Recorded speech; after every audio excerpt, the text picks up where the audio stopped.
Discus Lariat. The huge suplex.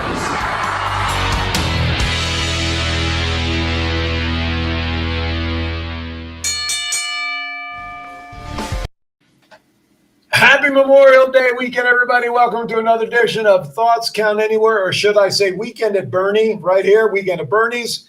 I'm Aaron Phillips, Matt Mullen on the far end, and wait a minute, let me check to make sure. Yeah, it's still beating. Okay, I'm here. I'm here. Welcome. Thank you for watching. If you're watching us on Facebook, thank you so very much. Of course, you can watch us on YouTube. You can listen to us by downloading the WWDBTV app to your Android or WWDBTV LV to your iPhone. And in about 72 hours, you can go to Roku. If you haven't downloaded the WWDBTV network, do that, because then you can watch us and all the magnificent, plentiful, there are a lot of variety shows on the network. Give us a call, 702-992-3207. Today, hello, Jennifer. She's quick in there. I love when Jennifer jumps in there, gets our morning started properly. 702-992-3207. Today's show kind of be a little different. But first, gentlemen, how we doing? Matt, how was your week? I'm good. Just dealing with crazy people. The usual. As we like to say, why? Yeah. So you come here. Right. To deal with some more crazy people. How was the end of EDC for you, sir? It was good. It was okay? They were all like drunk messes and drugged out messes by the time they got back to Fremont. So they kind of just took a long walk of shame back to their hotel room. Nothing changed. Jeez. No. How was your week? Good. We have to deliver some bad news to our audience about you today, right? Yeah, Well, it's good news. But I'm graciously, I'm going to leave a little early today, folks, but I'm graciously giving my seat up to a world-renowned. Wow. Wrestling aficionado. Who they've seen here. Yes. 2 weeks ago. Mr. Matt Michaels will be filling in for me. Right on. And I'm so grateful that he's doing it. And how much did you have to pay him to replace? Not a damn cent. Yeah, believe it or not, Matt was willing to come back. So let's let people know you're going to watch all the wrestling that's in town this week. I am going to go watch wrestling. Because if you don't clarify that, we're going to get tons of messages from Jennifer. Where's Chiefy going? What's happened? Is he okay? Especially the 12 o'clock women's show. That's the one. Ooh. I've always been a proponent. Who's that? Which one is that? Poder, I think it's out of Texas. Okay. That's coming in. But you all know I've always been a big proponent of female wrestling. Absolutely. And support it. And, I'm glad to see, our people that are doing the show over in LA, the women's show. I'm glad to see that. And I'm going to go down and support the women's show today. Right. No kendo sticks, though. No kendo.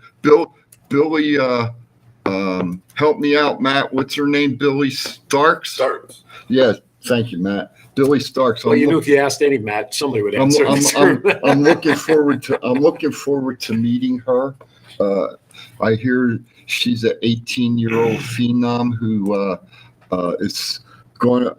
has signed or is going to sign with a promotion. I'm not going to give it up in case I don't think it's come out yet, has it? It has come out. So she has signed with AEW. There you go. Okay. So I'm hoping to meet her today and just shake hands with her and go from there. Right on. Well, that's good. So what also is going to make the show a little unique is that you'll not have Chiefs rant unless there's something you'd like to talk about before you depart, sir. Just stay safe out on the roads this weekend, folks. And, be courteous and you know what, main thing, as this guy says next to me, love each other. And this guy says it too. Just love each other. Stay calm. Be safe driving. Have good cookouts. Invite me over for barbecue. No, I'm joking. But seriously, everybody, just have a good weekend. Absolutely. Well said. All right. A lot of action already in the chat room. Good morning, John. Good morning, Jacob. What's happening, buddy? Haven't seen you in a while out there. Who else is here? John, like I said, everybody out there on YouTube, send your comments in there as well. John gets them, and he will be able to put them up on the screen for us to see. Hey, Mr. Rankin, how you doing? Jennifer says the chief is cool. Thanks, Jen. I hope she stays That's because he's sitting under the air conditioner. Right, exactly. I hope she stays tuned after you leave. I did. Yeah, I know you coiffed very nicely. I style. She'll stay if the chief I, says so. I style and profile. All right. I learned from Ric Flair. There you go. So here's another thing we're going to do. We're going to kind of do our own little pre-show for today's Night of Champions, which in just under an hour will take place in Saudi Arabia. So we do have my laptop here on the desk for us to see what's going to be going on. So, but before all that, this is our pre-show. We're going to talk about the card, our thoughts and our predictions. Hope Ronald is watching so that he can jot down all of our predictions. So, listen, Saudi Arabia at one time, and I heard this comment yesterday, which I thought was pretty predictable, and that was very simply this. Before we get to, and I want to bring this up before we get to Matt's stories. Talk to me. Saudi Arabia at one time was just like a filler show at the bequest of the Saudi Arabia prince. It was like a big house show. But now this is the first time that I can think of where very important storylines are going to continue to play out at the Saudi Arabia show. What's your thoughts on that, guys? I think that they turned it from it was kind of like a joke at first when it came out, like the Saudi prince wanted Yokozuna and like Doink the Clown and Ultimate Warrior to be there. Right. So I don't think anybody took it seriously. Right. They just saw it as a payday. Right. But now, like, the crowds are super hot over there. The arena always looks cool. Mm-hmm. And now it's kind of like just a bigger, it's a bigger event. There's like a reason to go over there. Should it be now that WWE has 5 main shows a year instead of the 4 that everybody's familiar with, WrestleMania, SummerSlam, etc.? Now count this one as the 5th main anchored pay-per-view, or I'm sorry, PLE. I still say Yeah, I think so. Okay. And I hope there's more to come of it. And the wrestling companies learn, just besides Saudi Arabia, go to someplace else in the world and make it, they always say global. Right. Well, let's make it global. Right. And that's a market that I think WWE has been trying to chip into for a while. Good morning, Ben Hall. Ben Hall's out there as well. Appreciate you, Ben, for checking. And by the way, Jacob says the Chief is the bomb. Hey, Ben, I'll see you in a couple hours, buddy. This way it gives you time to run, Ben. No. I know we haven't done story time. I'd like to do that after we come back. I want to get as much input from Chief before he departs from us. Certainly. All right. I appreciate that. So real quickly, we're going to go over some of the matches. I think we'll get your predictions. Then Matt and I will make our predictions when Matt comes up to fill in. Which show are we doing? The champions. Let's count anyway. Clash of Champions? Yes. Oh, okay. All right. I thought we was going to do this one. Well, we are, but this That is Night of Champions. That is Night of Champions. What the hell? It says Clash of Champions. Okay. Was it? So remember, he does it wait, at 2 in the morning. Wait, so. was it Clash of Champions? Was it was at a a WCW. Okay, just checking, brother. Just checking. All right, I got to get my rib in. All right, we're going to start at the bottom, Chief. We're We're going to start at the bottom of the list. Becky Lynch Becky Lynch and Trish. Trish. Give us your take on that. Becky Lynch and Trish. Dead air, though. If you're going to think louder. You know what? I'm going with Becky Lynch. Becky Lynch. I'm going with Becky. I think Becky's going to beat her. All right. SmackDown Women's Championship. Rhea Ripley and Natalya. I got to go with my girl, Rhea Ripley. Okay. She's going to retain. Yeah. Raw Women's Championship. Bianca Belair and Asuka. Asuka. Oh, you're seeing a new champ come out of that, too. I'm seeing a new champ. Intercontinental. Gunther. Mustafa Ali. It's got to be Gunther. Okay. Has to be. All right. Seth Rollins, AJ Styles for the new World Heavyweight Championship to supposedly be displayed only on Raw. I think this one's going to shock a lot of people. I'm going with AJ Styles. Of Okay. course. Styles. That's right. It's that Styles name. Because that's how he does it. That's it. I'm going All with right. AJ. They're calling this card 3 main events, right? AJ and Seth is one. The other one, the next one will be Brock and Cody.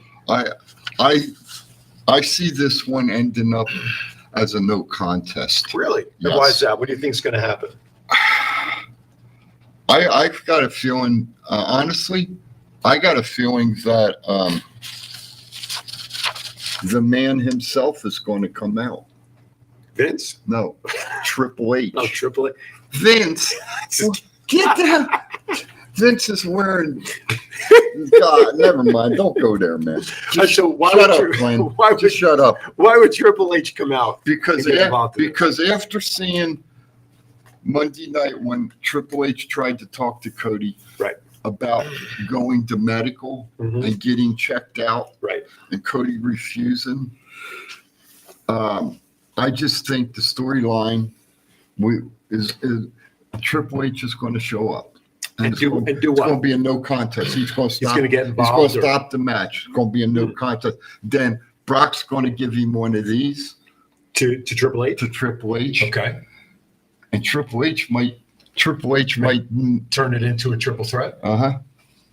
Interesting. There was some talk about that. Just a thought. Yeah, I don't know anything about No, no. talking or anything. No, I This got is you. just my Yeah. perspective. there was actually some conversation out there that I picked up on that is a thought. But what would that do if they end up changing this match to any capacity? Though, what would that do for the title itself? Where would they have a match to crown somebody?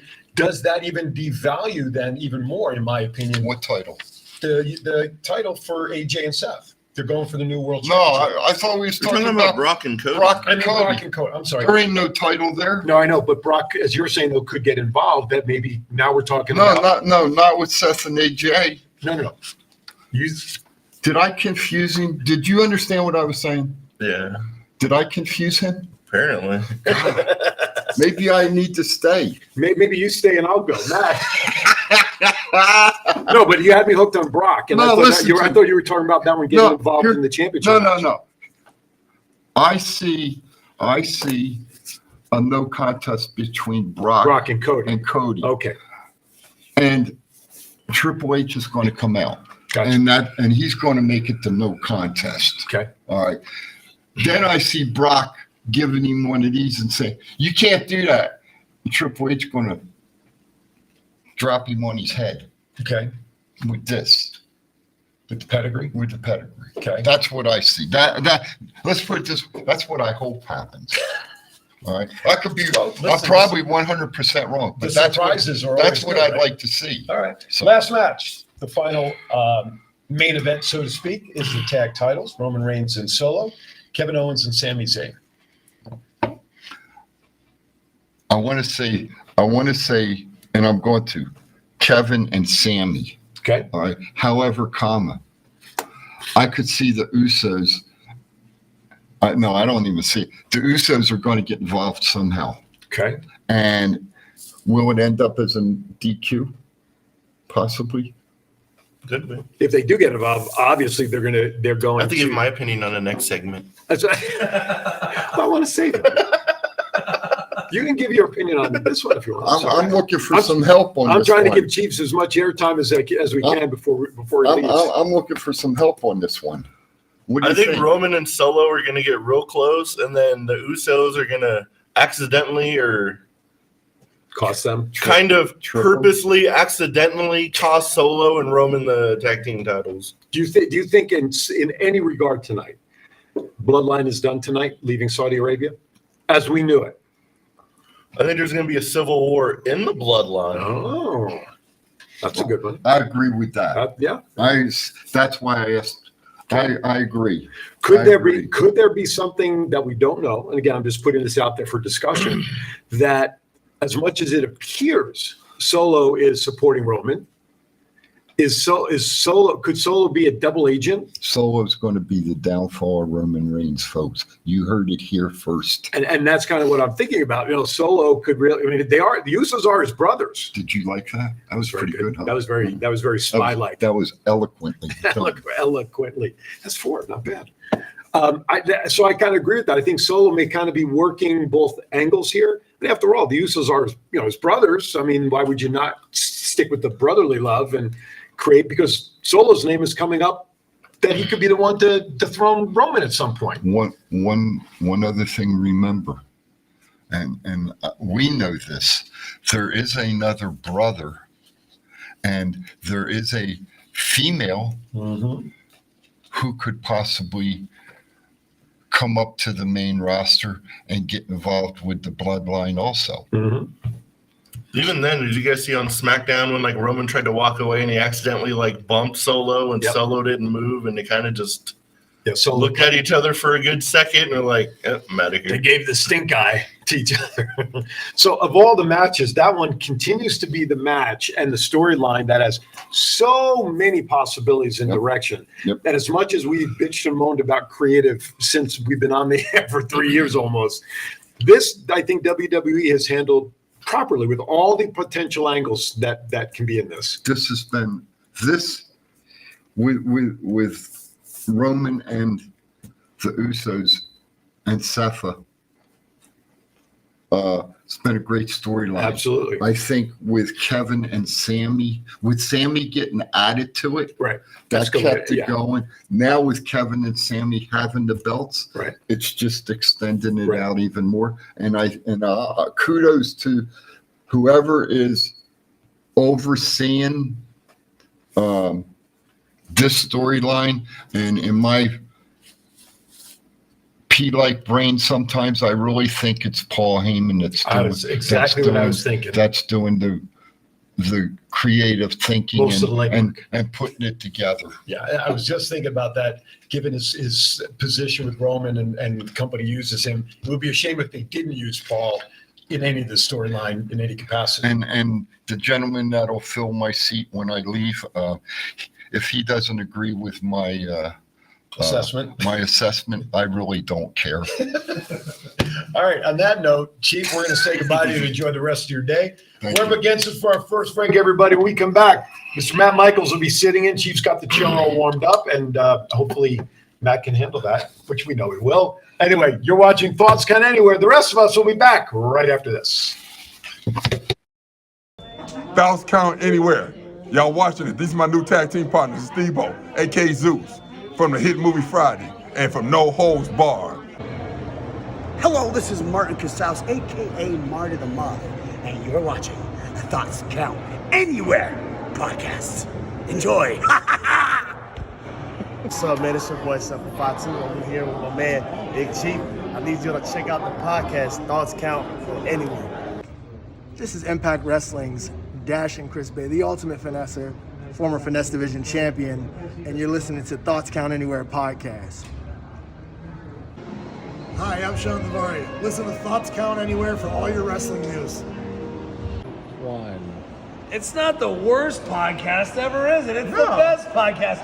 Thoughts Count Anywhere. All your wrestling news, all your hobbit all your gimmickry. Go on over, listen wherever your podcasts are downloaded. The Thoughts Count Anywhere podcast. I'm the big LG Doc Ellis. That's my endorsement. Booyah!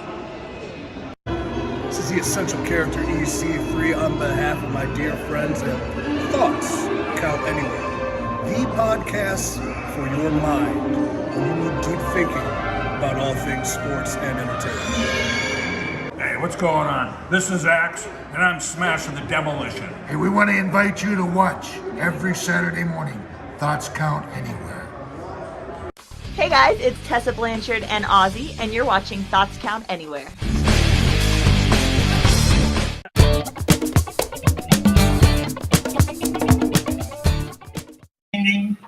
All right, welcome to Thoughts Count Anywhere. There you have it.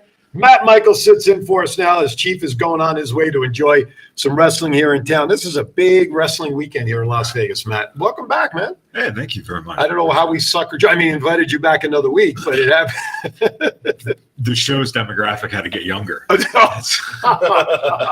there's only about 3 people who remember Carl Gotch right now. So I had an over-under 60 seconds before you start burying him, but it took you about 10 after Chief's left. The average age of the show just went down like 96 years. Hey, that's right. John is Chief's contemporary as far as that's concerned. But anyway, welcome back. I was shaving when Chief was born. Were you using the strap on the straight razor too at the time? All right. Use the water from the splitting of the Red Sea to... I used it on the rock back there. It wasn't even the strap. All right, let's continue on. Now that you're up here, let's get into serious talk since we have Night of Champions right in front of us, and we'll talk more. Now we can get into more of the matches, get your input on it. So let's start at the bottom here, working our way up. Becky Lynch and Trish Stratus. Is there any way that this match can't end? Is there any way that this match shouldn't end with Becky Lynch winning? Yeah, I think that you just started the program. So I think that in this first match, you have Trish go over. Okay. She does it dirty. Okay. She does it heel-like. Yeah. She just keep that heel persona going. Give it a little more foundation. And where are we? We're in almost in June. Right. So you could potentially have, if she's back as it looks to be for a little bit, you could have that play out to be your blow off at SummerSlam. Okay. All right. So you're picking Trish to it. I usually put initials on my sheet, but I can't do MM. So I have to figure out a different system. Anyway, Matt, your thoughts on the match? MMR. Replacement. Replacement, yeah. How about you, Matt? What do you think? I kind of had like the same thoughts of Trish winning and possibly extending this to SummerSlam, but it just depends how long Trish is sticking around. It seems like she's going to stick around for a little bit. Yeah. I think so. On a side question, and I may have missed it, Lita, is she out with an injury real, or is she just out of the storyline for right now? Because they kind of took her out quickly after they won the belts, and they had that whole kerfuffle. And so where does Lita play a role in this down the line after tonight, perhaps, to get some revenge on Trish as well? Because after all, Trish did cost them both the titles. So at what point does Lita come back, if at all? What do you think? It could leave the door open for, that could be your SummerSlam match. Okay. Or something, or build up to WrestleMania next year and have that as an attraction match. But Lita versus Trish? Yeah. Okay. But I don't think we see Lita in a full capacity. Right. Trish actually got drafted. Right. Which was surprising. Right. That's right. So. Okay. I don't see Lita coming back just because after her performance at WrestleMania, she was probably like, no, we're not doing this no more. Not clean. So I have both Matts here going for Trish. Chief is picking Becky just for the simple fact of keeping the scales in balance. I will side with Chief on this one and take Becky Lynch. SmackDown Women's Championship, Rhea Ripley, Natalya. Is this not an odd match? An odd challenger for Rhea, or is it because we're over in Saudi Arabia? Natty's been at pretty much almost all the Saudi Arabia, matches and cards there. Is this a tip to that, giving her a chance where she's recognized? Because this seemed to be an odd challenger. So, what do you think, Matt? Matt, I got two Matts. I think it was just like a super random pairing, but it's still kind of weird that the SmackDown Women's Champion is on Raw and the vice versa. They haven't done anything with the belts yet. Mm-hmm. But definitely Rhea Ripley's retaining. I don't see Natalya winning the title. Just the next challenger for Rhea that's going to get squashed. Okay. I think Natty's getting a nice Saudi Arabia payday. Okay. That's what it comes down to be honest. Because she's been there just at every one of them, I think since so. the beginning, Yeah, right? Okay, so we have a clean sweep on Rhea retaining. Does Dominic? Now, Dominic's not on the card. Do we know if he actually went? Because I was just wondering if he's going to come out with Rhea in this match at all. Not that she need, he has to or she needs him, but just curious. What do you think? I don't know. I don't know if that's the question that I don't know if they bring those people with them who are not going to be participating on the show, just in case. Gotcha. They have because that one time they went over to Saudi, they were the weather hit here, right? So they couldn't get up the tarmac that one right. Something with the money. They brought like a bunch of extra people to Saudi Arabia too, so I'd imagine if I'd be surprised if Dominic wasn't there. Okay, well, I'm just curious because they brought Zoe Stark, LA Knight, right? Karrion Kross, right? What else did I hear? Rick Boogs. Okay, so they did bring some extra talent along. Did you say Rick Boobs? Is that what you said? Isn't it Boogs, isn't it? Nice. just sounded weird. That's all right. So, so we had a clean sweep on that. All right, let's talk about the Raw Women's Champion that is being held on SmackDown, like Matt said a few seconds ago. Bianca Belair and Asuka. There's been talk, and I think we saw a little bit in Puerto Rico, and this may be fueling the conversation. Bianca Belair starting to go to the dark side in her matches because she was not accepted as a face down in Puerto Rico. Asuka now is kind of taking the face role in a way. Do we see a flip now where maybe Bianca cheats to win, to retain, and see the turn? Or are we going to see a clean match? And if so, either way, who do you pick for this match? Boy, that's a good question. That's why I asked the tough questions. Yeah, no kidding. And I wait for you guys before I formulate my answer to my own question. I personally just don't see Bianca going heel, but could there be? We're starting to see more gray in matches, so that could potentially be, a little bit more of that play on, being able to go with the crowd more so in the match. I was just going to say, who would be more accepted as one or the other in Saudi Arabia? Who do they want to support? They're both women, so probably neither. By the way, the press conference was going yesterday that I saw, they were cheering everybody. Really? Okay. All right. Trish got just as loud as cheers as Becky did, and I think the only one that actually got booed was Roman. Wow. Well, and that makes sense. I mean, the guy's built such a reputation since this, run as being the worst. I know we go back. This has been asked numerous times. We don't have to talk about this now, but who's the best heel, MJF or Roman at this point? There's always that debate out there. We could discuss that another day. All right. So who's your winner for the match? Let's talk about who the winners are. Who's your selections? What do you think? I still go with Bianca. Okay. Bianca to retain. Yeah. I'm going with Bianca. All right.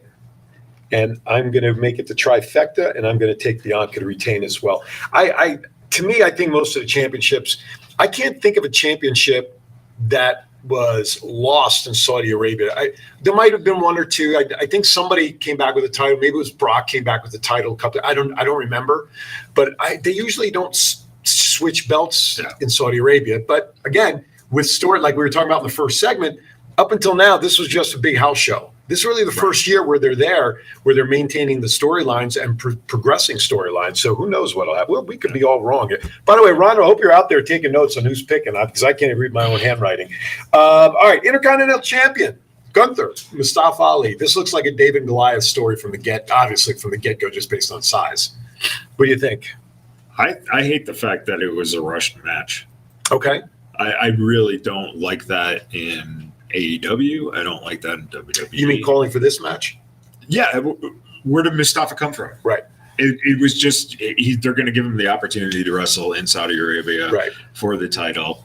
Gunther wins because if they put the belt on Mustafa, then you're just going against what you're building up. It makes no sense. Right.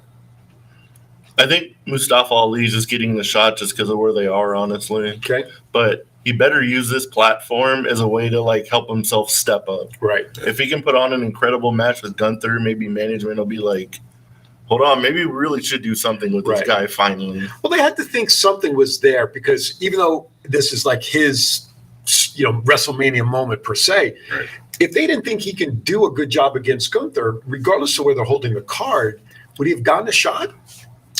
Well, I don't think it comes down to doing a good job. Mm-hmm. I think that you gotta look at that roster and go, everyone on that roster can be plugged into anywhere at any time right now. Okay. Everyone has that kind of talent. The problem is that what do you do with guys like him, right? Look at Ricochet right now. Right. What are we doing with Ricochet? What are you doing with Braun Strowman? What are you doing? You can have all these questions. Look, Baron Corbin apparently is getting his resurgence against Cameron Grimes. Yeah, Cameron Grimes, which these guys are there because they do what they're asked. They're professional. Occasionally they might whine about it, like Mustafa has in the past. But again, the longer you've been there, the more I think you've earned these opportunities to get a little more exposure, a little more payday, a little more shine. Yeah. Okay. Matt, what do you think on that? Who would have been a better, if it wasn't in Saudi Arabia, let me ask this question. Who would have been a better fit in this match to challenge Gunther for the Intercontinental title? Because I think at this point, Gunther has faced many of the top guys. Right? Yeah. I mean, there aren't too many top guys left that I can think of off the top of my head that would be a formidable opponent. So if we were not in Saudi Arabia, who should have won that opportunity, and who could have been in this match other than Mustafa if it wasn't for it? What do you think? Because Gunther's done a great job in elevating the value of the Intercontinental belt. Now, we've talked about it many times on the show, how the IC belt was always the stepping stone for the heavyweight champ Back in the day, Chief, I said that for you. Although I don't think Bruno was Intercontinental champ, was he? He never won the IC belt. The IC belt didn't exist. Didn't come until after, right? Pat Patterson came. He had to hawk the real belt for like 10 years. Gave WWF Back in chance. Madison Square Garden.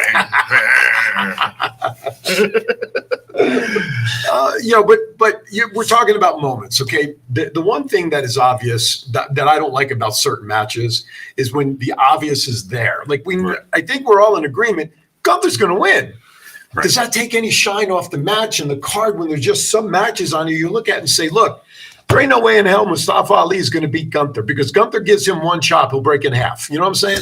I mean, so what happens when you have a match, you look at it and you say, ain't no effing way, guys, it's going to happen any other way than Gunther winning. What if the Saudi Arabia prince is like, here's an extra $5 million to make my guy win? I get to book this show. Okay, so all right, so they give him the moment, and then Monday or Friday he drops it again. I mean, and Gunther comes back to beat him, and it's a rematch. Yeah, they won't. I mean, you wouldn't do that. That would make absolutely no sense. Well, they did it on Zack Ryder. He won the Intercontinental belt in that ladder match, and the next night he lost it. Yeah, but at WrestleMania, no less. Right, but what are we talking about right now with Zack, right? What I'm saying is, look at what happened with Zack Ryder, right? You learn from the past, right? But you got to understand one thing about this match. Or Matt Cardona, for those who don't know or don't remember. Who? Right. Chief's favorite wrestler. So, but the honest answer is, listen, even though it's not being built as a house show per se, right, you still have that feel of it being a house show for those people in the house. Right.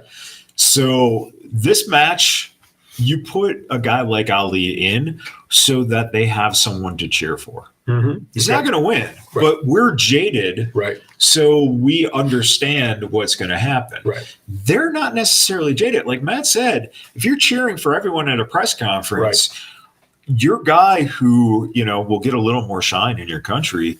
I mean, look, that's how we saw Mansoor become part of the company, right? So, he gets his yearly wins at Saudi Arabia. I mean, listen, does nothing for 11 months. That's a great point, though. We also haven't really taken into consideration that the champ has to be pinned for that title, to change. So it could be a count out, it could be a disqualification. Champion's advantage, as they always say, right? Yeah. Okay. So clean sweep on Gunther retaining, seems like, right? For sure. All right, let's go to the World Heavyweight Championship match. But before we do that, I promise you it is going to be story time with Matt. So let's fire that up now that I've kind of jumped the shark on John. He's like, what? Mm-hmm. So we purposely.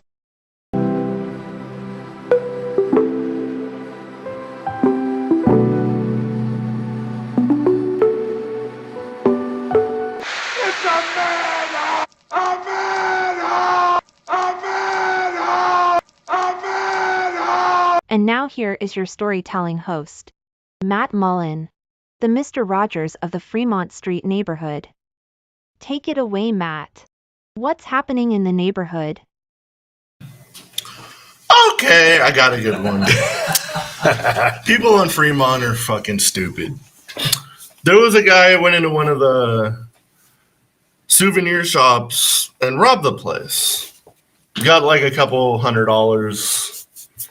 And he took off running. We get a phone call, and they're like, hey, we just got robbed. And I was like, where'd the guy go? And they're like, he was running eastbound. And I was like, I'm already on Las Vegas Boulevard, so the guy's got to run by me. But I kind of keep an eye out, and this guy, like, runs onto the bus. And I was like, oh, this is so easy now. And he, like, trapped himself on, like, the top floor of the bus. And I was like, dude, come here. And he was like, I didn't do anything. I was like, bro, get off the fucking bus before I call somebody real big. Then he just breaks down and starts crying. Throw him in handcuffs, get him off the bus. Metro comes, he goes to jail. Then we had another guy who was at Heart Attack Grill, and he was like passed out on the bar. Like we have like the outside bar. He was like drooling everywhere. So I do like the pressure point thing to him. I was like, dude, wake up. And he pulls one of these. So I grabbed his arm and just like launched him into the ground. And I was like, wrong person, buddy. He's like, huh? Oh, shit. What did I do to deserve this? Wow. Well, then he like staggered off running. Right.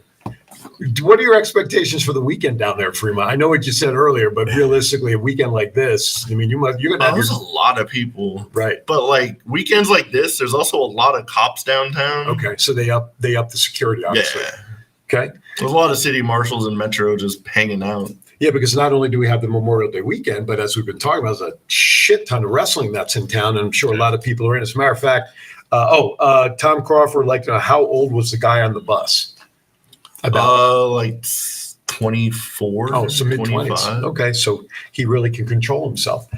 So some of the other wrestling that's in town doesn't necessarily revolve around AEW. Tom shares with us that at the FSW Arena tonight at 7 p.m., FSW versus GCW. So they have some mixed matches happening there. That's at 7 p.m. You can go to FSWVegas.com for more information. What time does the AEW show start tonight?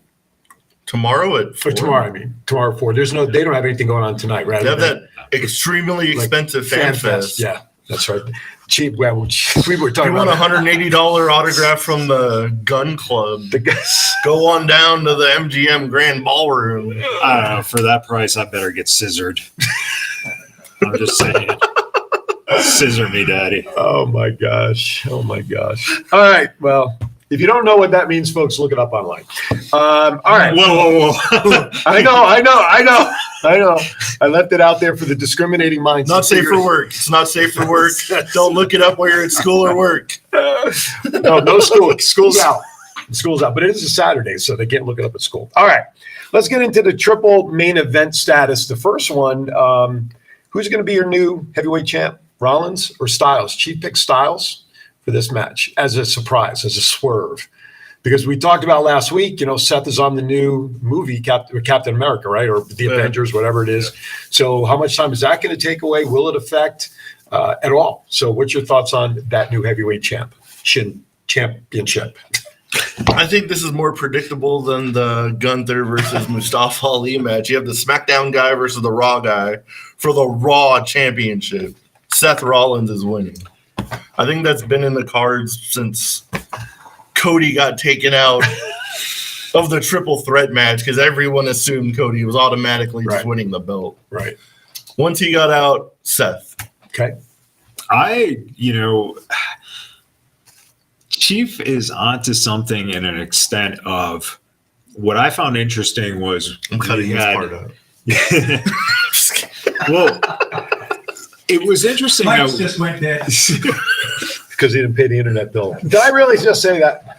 But you had this buildup with all these vignettes of Seth sitting down and talking. Right. Which is another clear indication that he should be winning. Mm-hmm. But why not pull out that, whatever reason AJ wins it, mm-hmm. and then you do have Seth, chase it for a little bit and get it to Raw. I was going to say to Matt's point when he said that, I'm like, well, that idea doesn't hold water because the women's belts are in the opposite programs, and they haven't done that belt switch or swap or however they're going to figure that out. But is this a press conference? We have the monitor right now we're logged into Peacock and we're watching the pre-show, which, by the way, the hosts are in Connecticut. They're not actually in Saudi Arabia doing the show. And we're watching the folks on the card. There's Mustafa Ali. He looked great, by the way. He looked sharp there. The hair bun and in that suit. So we're watching the entrances and people being introduced from yesterday's look at that crowd just for a news event, for a press conference. All right. Sammy came out. Oh, my gosh. Sami Zayn had a big emotion. And this is interesting because for years, Sammy wouldn't go. Yeah. Right. It's like Kevin Owens interrupted Roman Reigns, and he was like, I had like 10 minutes to talk to my people. He goes, nobody cares. Everyone wants to see the guy they've been waiting for 5 freaking years to see, and immediately brings out Sami Zayn. Right. That place went insane. So we're checking that out. A lot of people. How many people do they can they fit in that arena? Do you remember what the numbers are? Wherever they're having it? It was a big one. I'm sure Matt will. It's not true. 148. That's it, 148, and that's just the wrestlers and staff. Is it a 60,000 seat space? It's not 100. It's not triple digits. No. It's got to be about 60, 50, 60. Yeah, it's got to be somewhere in the 50s or 60s. That's what I'm thinking. 35 to 40,000. That's why I said 35 to 40,000.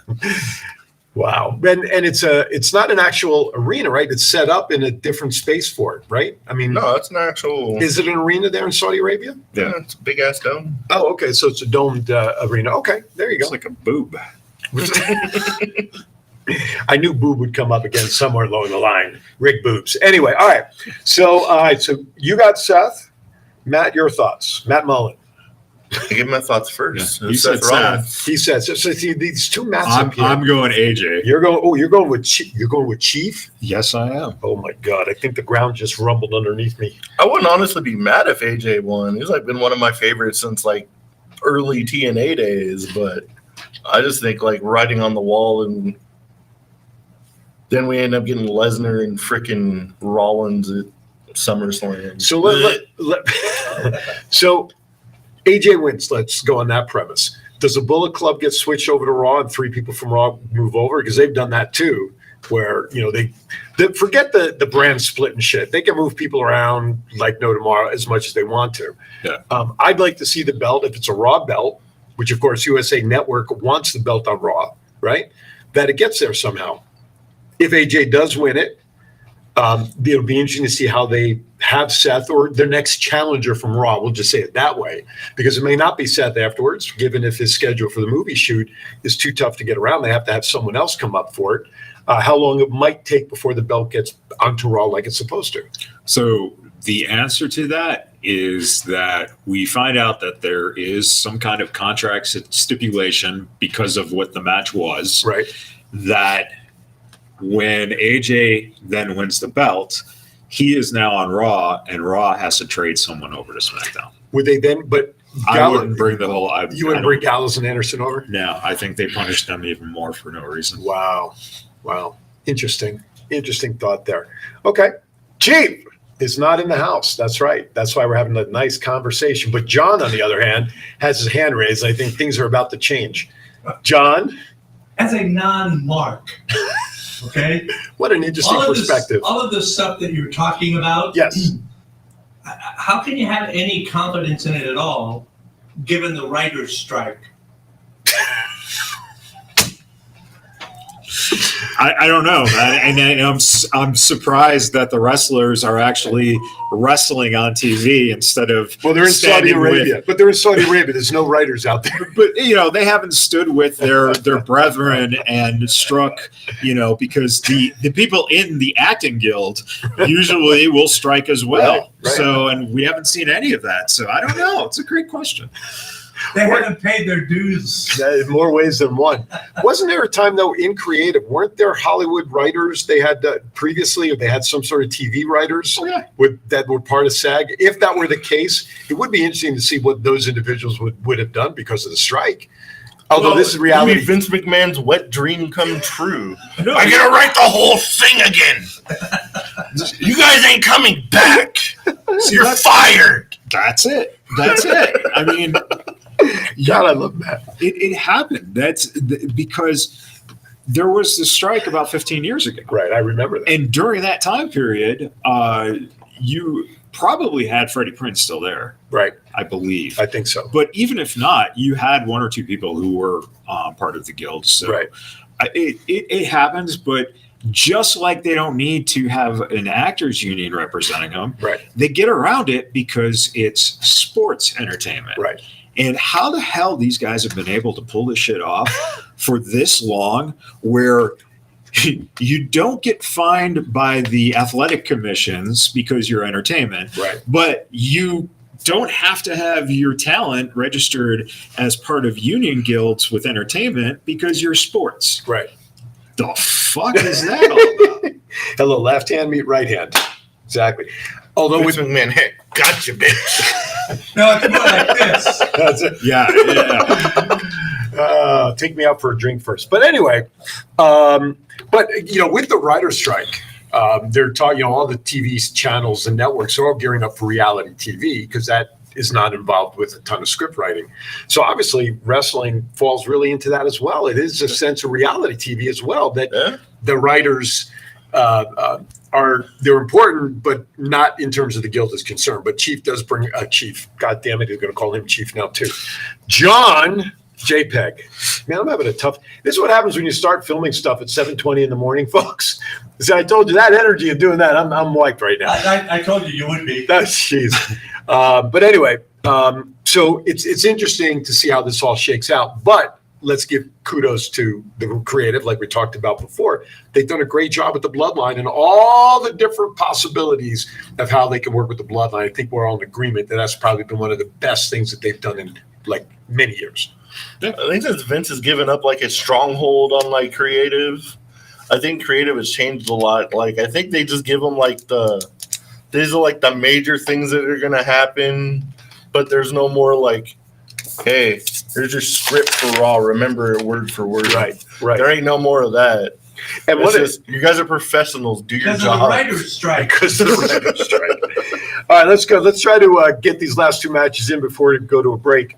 Brock Lesnar and Cody Rhodes. All of this, in my opinion, is happening to make Cody look like a super underdog. I mean, that's obviously why it's happening, making his climb back to the top, getting the belt that the family needs and all that much more sympathetic as a figure. I think that's obviously why this is all happening. Be that as it may, where do you see this match going tonight? Probably going to be the most entertaining match, to be honest. You talking about stories? I think that this has been an excellent story to the point where Cody had the sling on during the press conference yesterday. Mm-hmm. So they're selling it really, really well. And I think that this is matchup number 2.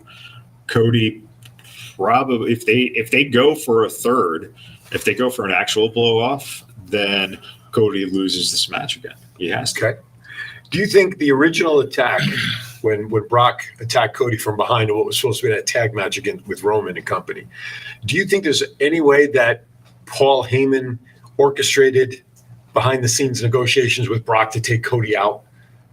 Do you think there's any, or this was just pure Brock being, turning on Cody? You got to ask the writers. Can we get them on the phone? Oh, sorry, this is an operator. They could be waiting forever. So I'm just curious if we think, or not, or if it was a clean turn. Well, not clean. I mean, it was within the story to make Cody more as a sympathetic figure. But would it have been more intriguing in the storyline if we find out that was actually Paul that brought the idea to Brock on behalf of Roman and softening up Cody, so to speak, and have Brock turn on him? Could be, but I don't think they're going to get near that area until like later in the year when there's like all these rumors of the rematch at WrestleMania next year. All right. Yeah, you saw Paul Heyman open up, what was it, Raw this week with mentioning Lesnar. Mm-hmm. So, I mean, the seeds are planted if they need to go that way. Gotcha. All right, fair enough. So, who's our picks? I think Lesnar wins, but I think he gets like Cody in the Kimura and Cody refuses to tap out. Okay. And either Triple H throws in the towel to like save his star or Cody just passes out and the match is over. Because it would make sense. I mean, if he's got that broken arm, right? I mean, Lesnar's going to go right after it. So. As if like he loses, but he loses like passing out, not tapping out. It'll like make him look like a bigger. Yeah. Exactly. Yeah. Or he won't let go of the hold, so they disqualify him in that manner. I haven't seen a match end like that in like forever, Well, So you picking Brock? Yeah, I think so. I don't see how you can not. I don't see how this is your blow off right now. Okay. I'm going to agree with you guys simply for the fact that arm is going to play a role in what Cody can do. Even though we saw what he did with Seth in the cage match with the torn pec and all of that stuff. But I think something like this, though, how they play with that and how Brock's, quote unquote, got to go after the injury, I agree with that. It can't be a really long match because we've seen Brock can't handle long matches. He gets blown. Now, he does get a lot of breathing breaks during these long matches when the crazy stuff happens. However, a long, sustained match, we know he just doesn't have that ability anymore at this point. Is that fair? It should be relatively short. It's got to be under 10 minutes, right? I mean, I would think. It depends, because how long does it take Brock to get the sword out of the sheath when he goes to behead Cody to end the match? I think Brock can go that long. He just doesn't want to. It's true, too. That's true as well. All right, before we go to break, we're really running a little behind, which is okay with me. Undisputed Tag Champs, Solo Sikoa and Reigns takes on the champs KO and Sami Zayn. Don't get Usi. I think. Go ahead. I'm sorry. No, go ahead. Go. I think the Usos get involved and accidentally cost Solo and Roman the tag belts. Okay. And then we get a civil war in the bloodline. Okay. So you're taking KO and Sami to retain? Yep. They have to retain. Okay. They have to retain. You saw the crowd reaction to Sami. Mm-hmm. If you're going to do one thing to leave that crowd wanting more, you have them retain. You have the storyline going. I think Matt's right. The Usos somehow mess it up. Roman gets even more mad. The writing is on the wall as where they're going with it. Right. But the question is, in the end, will Solo stay loyal to Reigns? Also, it sets up, because they said on SmackDown, it's going to be the 1000th day celebration this Friday. Right. So if you have them going into that celebration with Roman being upset, that makes it more interesting than just a celebration. Yeah. It doesn't matter. Any celebration they ever have, it never goes smoothly anyway. Celebrating this or that. Something always happens. It's like a wrestling wedding. Yeah. Didn't you ever want to get married in the ring? Come on. Well, only if I wanted to get quickly divorced or never married. Travis Sunderland. Thank you, Travis, for watching. Zayn and Owens wins due to disqualification, along the lines of what we're talking about there. And then I like Travis because he says, I nailed it on the head. Thank you, Travis. I think Sami pinned Solo.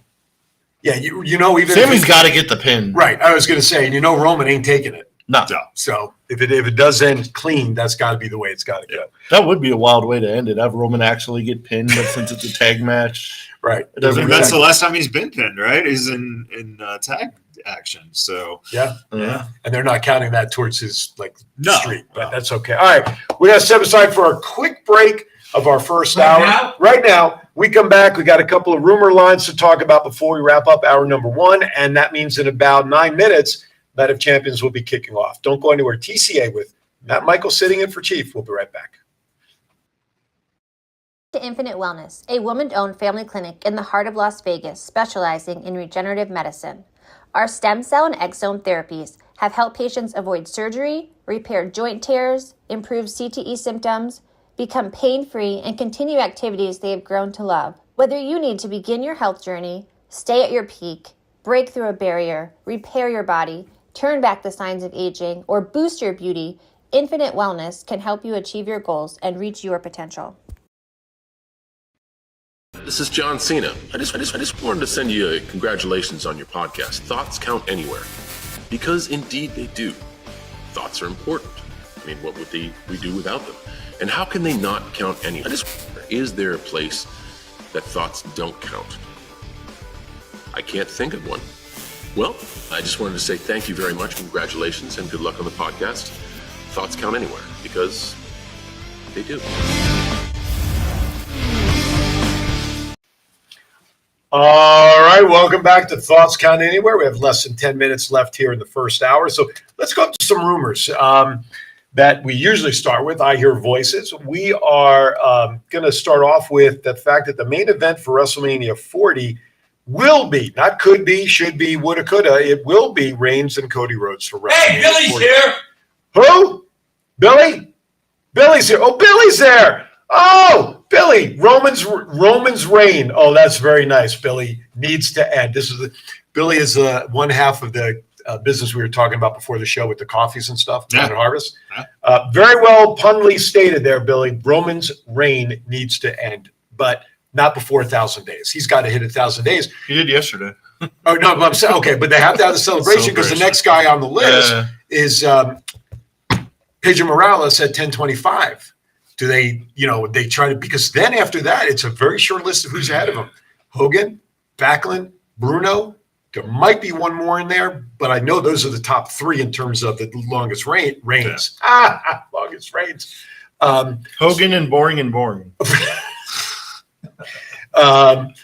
That was the golden age. Anyway, so what's the next pay-per-view in a month? It's not going to be big enough, I don't think, for him to lose it. So by the time he loses it, he'll be in that stratosphere of longest title reigns in the history of pro wrestling for WWE.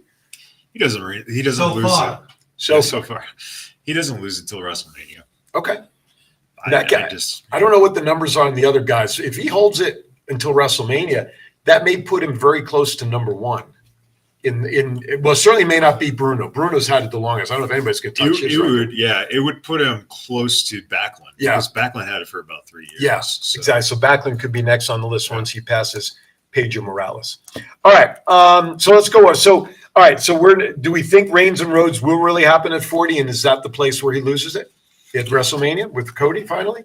Yeah. I mean, if you believe in good storytelling, right, then you build up that whole thing. Like you said, Matt made a good point. You bring in that angle of Heyman bringing in Brock Lesnar. You bring in different things, them overcoming the whole head of the table thing.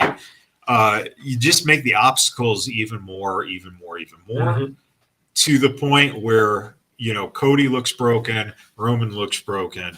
And now it's you have a blood. This is why you save blood for pay-per-views. Right. That's when you have your bloodbath. Okay. Interesting.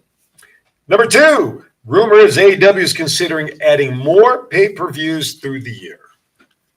How many are they holding now per year? Like 4, right? 4. Like once a quarter, right? Like they used to back in the day, which I thought was enough. I mean, to do one every month. But what do you think on them? Do they have the ability to sustain a pay-per-view on a monthly basis right now? Storyline wise, staffing wise, whatever. Yeah, they definitely do. They have the talent that they hardly even use too. So okay. Yeah, I don't think the issue of the actual structure of the talent. I think the big problem is, okay, so your fan base is not necessarily growing. We know this. What is it that is going to make even those dedicated fans pay now $50 per month or more to watch these pay-per-views? Right. I think that if they're able to start utilizing their relationship with Time Warner or Warner Discovery, whatever they are today, then you can start potentially doing, again, that add-on tier, and you can have that $5, and now you can start putting your pay-per-views on their platform. Right. That would help, but it just the truth of the matter is you saw here that they barely, got like half a house at Dynamite here on a Wednesday, right, before running their pay-per-view on Sunday in the same city. Right. It's asinine. Right. It makes no sense. Right. I agree with that. It's too much. Matt? It's crazy. Even like last year when they had Double or Nothing, like it was pretty packed. Yeah. I think this is like the weakest, like as far as like star power, I think it's like the weakest AEW pay-per-view they've ever done. Okay. Interesting. I think it'll be like a sleeper of a pay-per-view. There'll be like good matches and stuff, but as far as like trying to sell tickets, it's not the greatest lineup in the world. Right. Well, look at the main event. Right. The main event is them putting MJF in a situation where here's 3 guys that we should have been building for 3 years, but now we're just going to throw them all into a match with you. Right. And everyone and their mother realizes that MJF is going to retain. Right. So why would I be excited? Right. Your biggest match on this is the potential bloodbath between Adam Cole and Chris Jericho. And that stood out as the difference between sports entertainment and wrestling. And that was the most entertaining thing on Dynamite, were those two in the ring just telling each other how they're going to beat the crap out of each other. Right. So, it's very easy to look at AEW and go, hey, the wrestling's great. We know that. We know these guys can wrestle. We know the talent extent. But when you say they're not utilizing talent, they're adding another program in which they're banking that CM Punk will be a reliable source enough to bring people in on Saturday, and you're not going to put them on your Wednesday show, apparently, Right. which makes no sense at all. Right. So you look at all these things and you just go, there's a disconnect here. And I think it just points to one person, and that's an egotistical driven owner who doesn't really know the business, right, but has enough people around him who says, you're great. Right. Yes, man. Yeah. Right on. I heard Scott send me like a really good quote earlier. It was like Tony Khan basically has these people as his real life action figures for that's great. For Scott. like his E-Fed is basically what he's doing right now. Right. Yeah. All right, real quickly before we wrap up hour number one, last item here. Rumor is that Austin Theory will be playing a key role in major plans moving forward. Are they priming him to be the face moving forward to some degree? What kind of role would they be? Would they be putting him into a heavyweight championship position at this point, getting out of the U.S. title and all that stuff? Putting him onto that path to top tier? What do you think? I can see him being a main eventer at some point for sure. Okay. He's Cena. He's absolutely John Cena. Okay. I've never seen someone follow a mold so perfectly.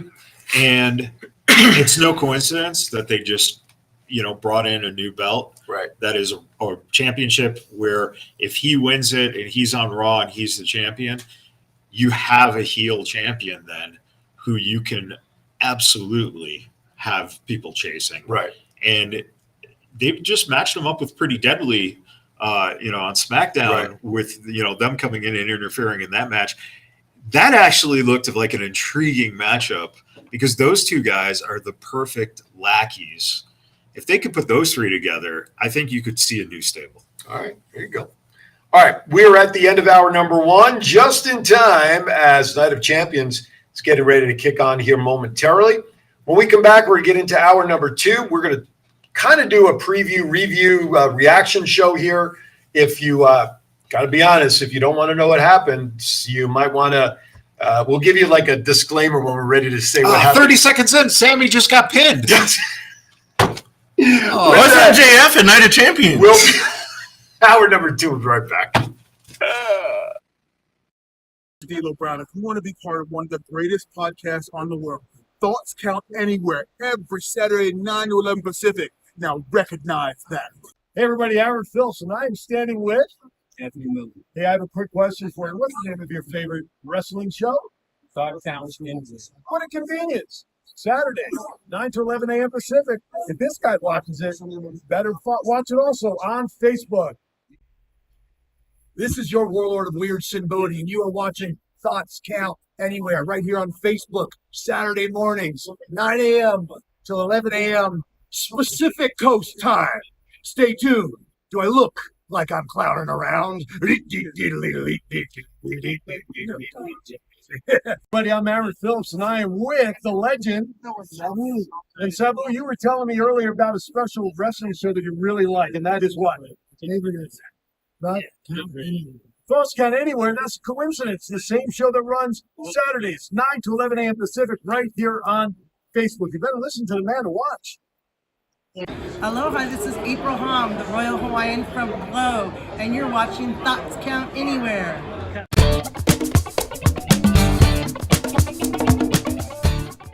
Have it. Hi there, welcome back. That's what happens when you do change of programming during commercial time. Welcome back to hour number two of Thoughts Count Anywhere. Mr. Matt Michael sitting in for Chief. Matt Mullen on the end. Yours truly, Aaron Phillips. Thank you for joining us today. Now, literally, the intro is playing right now for Night of Champions. So if you don't want to know what actually happened, if you're going to watch it later on somehow or whatever, I will give you a 5-second heads up to turn your volume down as we talk about some results. But right, exactly. But before we do that, we have a change of programming starting next week, Matt, right? Yeah. We are going to, as of 10 a.m. next week, Thoughts Count Anywhere will be a 1-hour show where we highlight some of the biggest wrestling news throughout the week. That'll be from 10 to 11 a.m. Thoughts Count Anywhere. Then the cable bill went up. That's right. Then, when there's pay-per-views like Night of Champions, we will be on, did we say preview or review? Because review would be a week later. Does it really matter if we review it? I think we should preview it. Yeah.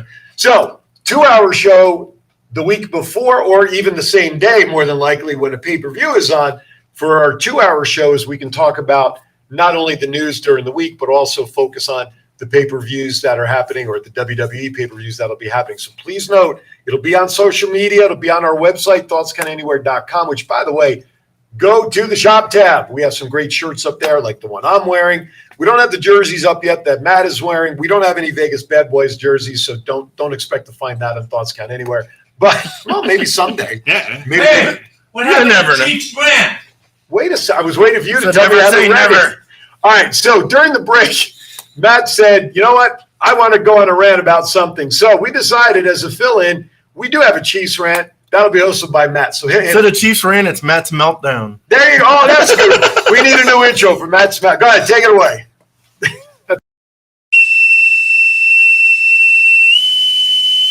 General quarters, all hands man your battle stations. Set material conditions Zebra throughout the ship. Make Zebra report to DC Central.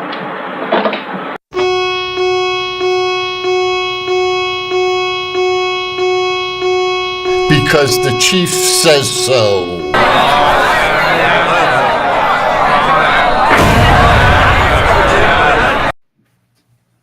I got something to rant about. We're at Dynamite, and the whole Adam Cole Jericho thing happened, and he goes like, "It's 5-on-2. You guys are screwed." And when Adam Cole said he had some people, the amount of excitement I had when I thought the rest of the Undisputed Era was about to pop out, to be let down by goddamn Sabu coming out there. Even when he said it was somebody from Vegas, and I was like, are they about to get Mike Tyson? Like, they might actually sell some tickets for the rest of this thing. And then Sabu came out. The ovation he got, I was kind of tripping. I was like, you guys all remember him? That's cool, though.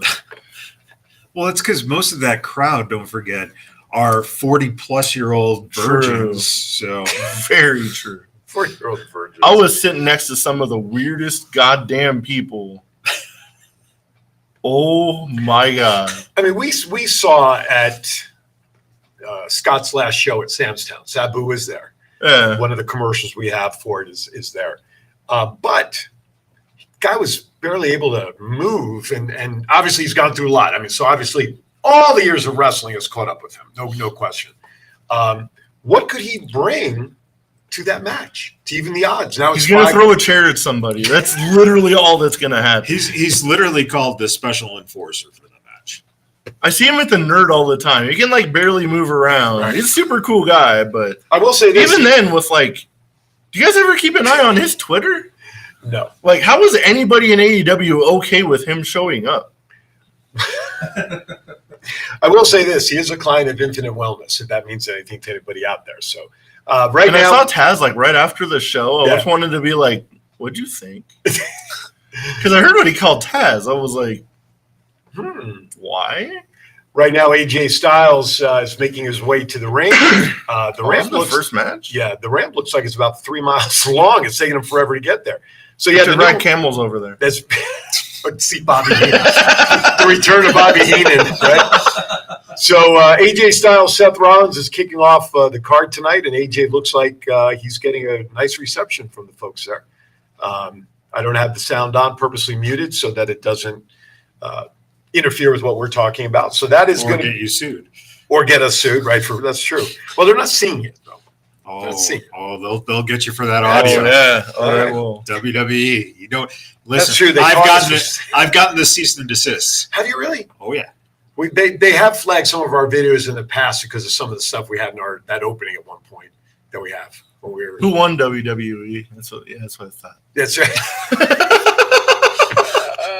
All right, let's go to predictions. You guys let's do double or nothing. If we're talking about predictions, and I mean, after all, it is here in Vegas, so we might as well talk about some of that, right?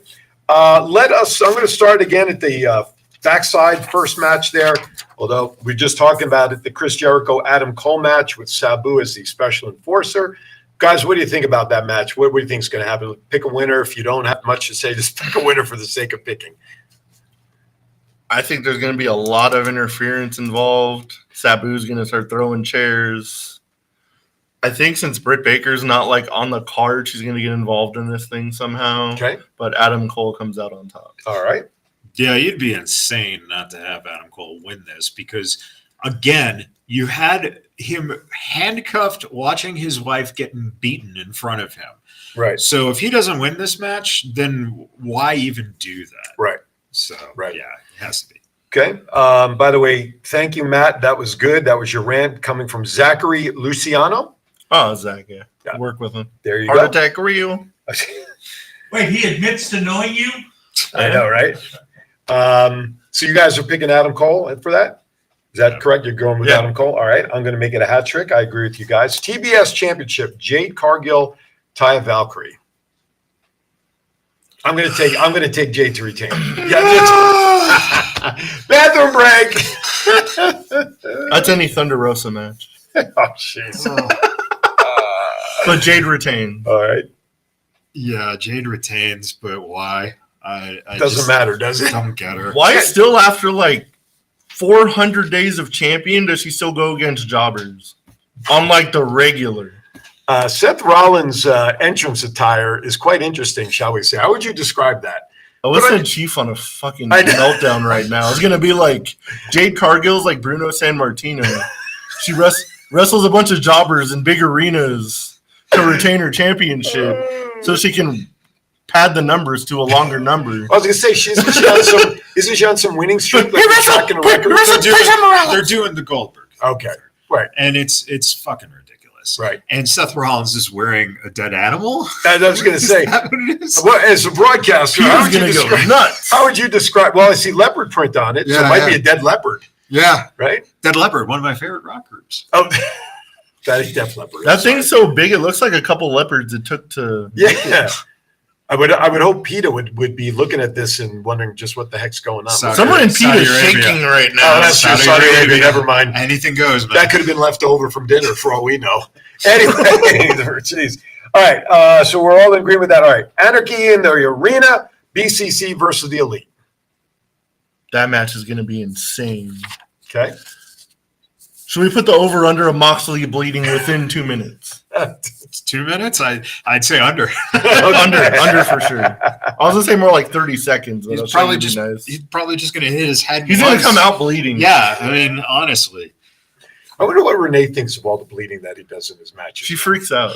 I listen to her podcast. Oh, really? She's talked about it? Not good. All right. Referee, this match is about ready to get started. Referee holding up the belt, showing everybody the new. I like the design when I understood the history of what they were putting in the design of it.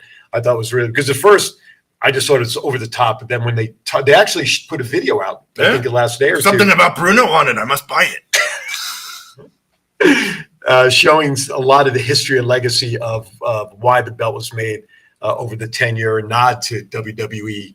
Over 40, 50 years or whatever it is that they said. So, all right. So, I guess formal introductions are happening. Referee showing the belt. They're making their official intros from the ring announcer. So, from Gainesville, Georgia. There you go. That's right. The phenomenal one. All right.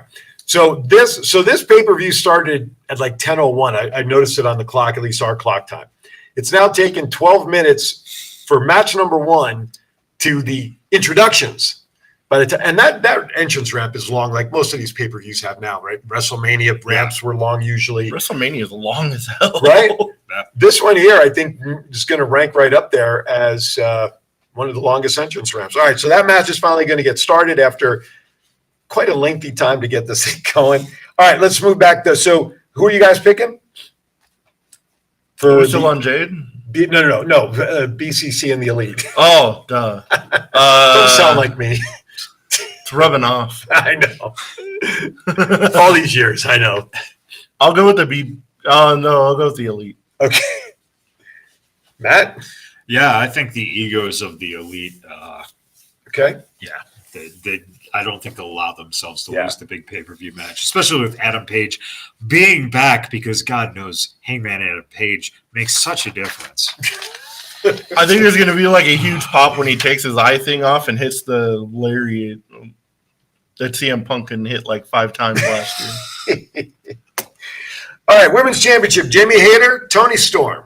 Didn't Hayter supposedly just get injured like a week or two ago? If I read the highlights correctly. Yeah, they said Hayter's hurt going into Double or Nothing, so I'd imagine Tony's going to win a pretty quick match. Okay. It's tough because what does Toni Storm bring? Because she's with a group that is just incoherent. It makes no sense. Right. So now you're going to put the belt with this group, but she's not the leader of the group. It makes no sense. It makes my head hurt. Just let Jamie Hayter keep it, and then let her be like Jade Cargill, and just let her pin people, in 3 minutes, and she doesn't have to worry. Gets healed up. And, right. Yeah. I don't know. So is it a legit injury that she has? Because sometimes you can't tell if these injuries are storyline or legit. Is Supposedly it it's a real legit injury. Okay. All right. So you guys are split. So I guess I'm the deciding vote, huh? I agree with what you're saying about the group sort of being incoherent and kind of being a Jerry Springer shit show. I'll agree with keeping it with Hayter for now, just because it just doesn't make sense. I think maybe at some point Tony might win, but I don't think it's going to be tomorrow night. So you can be wrong. It's fine. That's okay. Wouldn't be the first time. International Championship, 21-man Blackjack Battle Royale. Who's even in it? I want to see Chief have a meltdown if Tony wins it and spray paints it green. Oh, that's funny. I don't even know who all the participants are, so I can't. Neither does anybody. I don't think AEW knows. So how about we just say somebody will win? I think Orange Cassidy somehow can freaking retain it. Okay. It wouldn't. I mean, that would make sense, right? Unless somebody debuts and wins it. I don't know. Yeah. Do they have anybody left that could debut? I mean, who's still out there that needs to debut somewhere? I know this will make you happy. Jordan Grace's contract is now up, by the way, with Impact. Right. I hope she goes to the Nia Jax Federation and don't go anywhere. But I will say that, have you seen postings of Nia on her Twitter account getting into shape and losing? She's looking good. I mean, she's dropped I don't know how many pounds, but she's lost some weight. She's really doing a great job getting healthy. Let's put it that way. So did she lose weight and gain some talent? Well, that I don't know. It was a still picture. It was a still picture of her after getting ready to go to a workout. So cool. That I don't know. But listen, she lost to Peraza. So what's making she has in Jordan Grace, and I know we're talking about AEW and throwing this in here. We're talking about free agents, but in the stipulation when she wrestled Diana and lost recently, the stipulation was that Jordan can no longer chase the championship as long as Diana has the title. So this was like her last chance kind of thing. And so that's what's making the storyline easy for her to bow out when her contract officially ends. But anyway. Bye! All right. TNT Championship ladder match, Wardlow versus Christian. I didn't even realize Christian was going to be back in the ring wrestling in any way, shape, or form this quickly. But, I mean, Wardlow's got to win it? What do you think? I mean, it's a coin toss. I get it. No, Wardlow has to win it, because if he doesn't win it, then you make no sense again with having Will Hobbs as your champion and then Wardlow as your champion and then Hobbs as and then Wardlow. Right. They've been building this dude up and then breaking him down constantly. Right. So if Christian goes over on him, it's just get rid of the guy. Well, and then you just looking at it the other way, if he does win, which we hope he does, then Christian has done his job to put him over. Right. Beating a legend like Christian, I would think. Matt? They play hot potato with that TNT title like it's going out of business. But they finally got to pull the trigger and push somebody farther. So Wardlow can beat Christian at his own match, basically. Mm-hmm. Right. Right. And I think Wardlow has to win. Yeah, that's the setup of this whole match. And to be quite honest, isn't it funny that it's hot potato with this belt, and then with the TBS belt, it's cold potato. Right. Yeah. Right. It's unreal. Yeah. All right, it's like the powder before you even put it into the shit to make the mashed potatoes. Those matches are just as stale too. Oh my goodness, Seth! I didn't have an energy drink today. I'm on one. I don't know. I feel bad for Fremont Street later. We should follow you around with a camera one day Sure. while you're down there. John, we got to do that one day. I keep telling him, I keep threatening him, we're going down We're there. going to follow him We're like going a to start some shit at the Heart Attack Cafe. grill. The grill. Hey, how come I didn't know when I was 350 pounds plus that I could have eaten there for free? That sucks. Like, I just saw that the other day. I'm going to put some pounds on. A double burger that they have, you'd have put 300 pounds on, and a heart attack waiting for you by that match. Seth and AJ here suplexed. What do they call it? That's like Becky Lynch, turnbuckle suplex there, and snapped Seth's back pretty good. AJ's now got the upper hand in this match. Until Seth just started chopping him, of course, as I said. That's kind of funny. Some lady went off on us the other day. It's like about the whole 350 thing. Like, right. You're going to kill somebody. What if somebody has a heart attack in here? I was like, you're catching it chances on. are if you're like 350, the one burgers probably aren't going to do it. It's going to be a build-up. I think it's like a whole line of things that happen. But she's missing the whole point. If he has a heart attack, it doesn't matter. The burger was free. Yeah, I got to pay his $250 for the drink. Wait, aren't all the waitresses nurses? Nurses, yes. Oh, I think they're nurses. nurses. Okay. they are nurses. Sure, if you want to call that there. Oh, we got a pin attempt here. Get back on track here. Oh! We got a show to do. AJ just had a 2 3/4 count on Seth there. They're nurses like the women at Twin Peaks or trees. Or lumberjacks. Yeah. Oh, they're more like mountain women, if you know what I mean. Give Hooters a run for their money. We do got 17 nurses on one Bigfoot. If you know, you know. Oh, my goodness gracious. We all may lose our jobs very soon. Back elbow by AJ in the corner to Seth. AJ up now. Oh, my goodness. Here we go. AJ for another pin attempt, guys. Only 2 again. Matt just gave me deja vu. Oh, jeez. All right, Bigfoot, you got some explaining to do. Tag Team Championship, FTR versus Jeff Jarrett and Jay Lethal. Guest referee, Mr. Mark Briscoe. What do you think? I mean, who does Briscoe favor? Who did the Briscoe brothers favor in tag team? Were they big supporters of FTR? Well, they had the biggest feud with them last year, but at Dynamite he slapped both of them. So I don't know. Set up for them. Go ahead, get it out. It's just confusing again. Why is Jeff Jarrett and Jay Lethal in a tag team title match against FTR when FTR just won the belts? Right. And now it's and then you're putting Briscoe in the middle of it. Briscoe has got to betray the Lethal Jarrett combination, and FTR retains. Okay. Wait, isn't FDR in a wheelchair? No. Yeah, Ralph Nader's pushing him. Jeez. All right, so Matt Michaels has FTR to retain. Yeah. FTR's got to retain. I don't know why Jeff Jarrett's in AEW in 2023. So we're on the floor, right? For Dynamite. Look at that height on that before we actually go in, I have to use the restroom. Restroom's right there. As I'm walking over to the restroom, it's right by the curtains that get you backstage.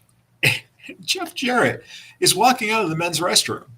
So they literally had their talent using the public restroom. And that's Jeff Jarrett, who's a Hall of Famer, who has to piss with the public. It was kind of funny, nobody even snuck out the back or anything. Everyone just came out the front of MGM Grand Garden Arena after. Yeah. It was kind of funny. We saw MJF, and I was like, this ain't going to go well.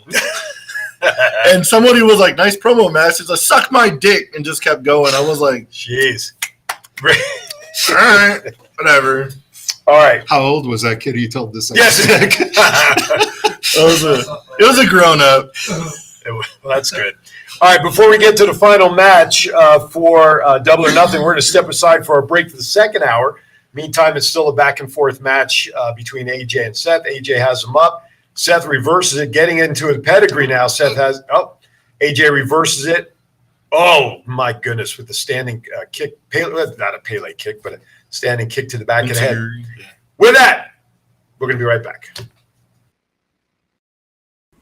Hi, everybody. Aaron Phillips here, inviting you to join me every Saturday from 12 to 1 p.m. right here on Worldwide Digital Broadcasting TV on my show, Aaron's Hour with Aaron Phillips. I bring to you the movers and shakers of Las Vegas and really all around the world. It's also fun, entertaining, silly, goofy, informative, everything you'd want to be entertained by on a Saturday, except no politics, no religion. As I said, it's designed to be a fun show. Remember, that's every Saturday from 12 to 1 p.m. Pacific, right here, Aaron's Hour, Worldwide Digital Broadcasting TV. Infinite Wellness, a woman-owned family clinic in the heart of Las Vegas specializing in regenerative medicine. Our stem cell and exome therapies have helped patients avoid surgery, repair joint tears, improve CTE symptoms, become pain-free, and continue activities they have grown to love. Whether you need to begin your health journey, stay at your peak, break through a barrier, repair your body, turn back the signs of aging, or boost your beauty, Infinite Wellness can help you achieve your goals and reach your potential. All right, welcome back to Thoughts Count Anywhere. It's still a back and forth match now. The guys are up on the top turnbuckle, and AJ's oh no, oh! Seth rolls back again. He's going to do. Here we go. Seth's for a cover now.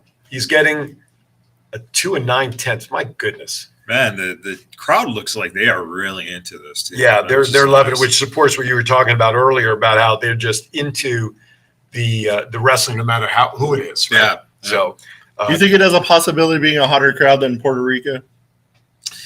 I don't think so, because I think the Puerto Rican crowd is by nature a little more, vibrant. Whereas I think they're a little more subdued in Saudi Arabia. And to be honest with you, folks, we had the audio turned off to protect our legal rights here, so we can't hear the crowd reaction. But I'll tell you, you look back at that last card down there in Puerto Rico, I have not seen a crowd that hot for everything.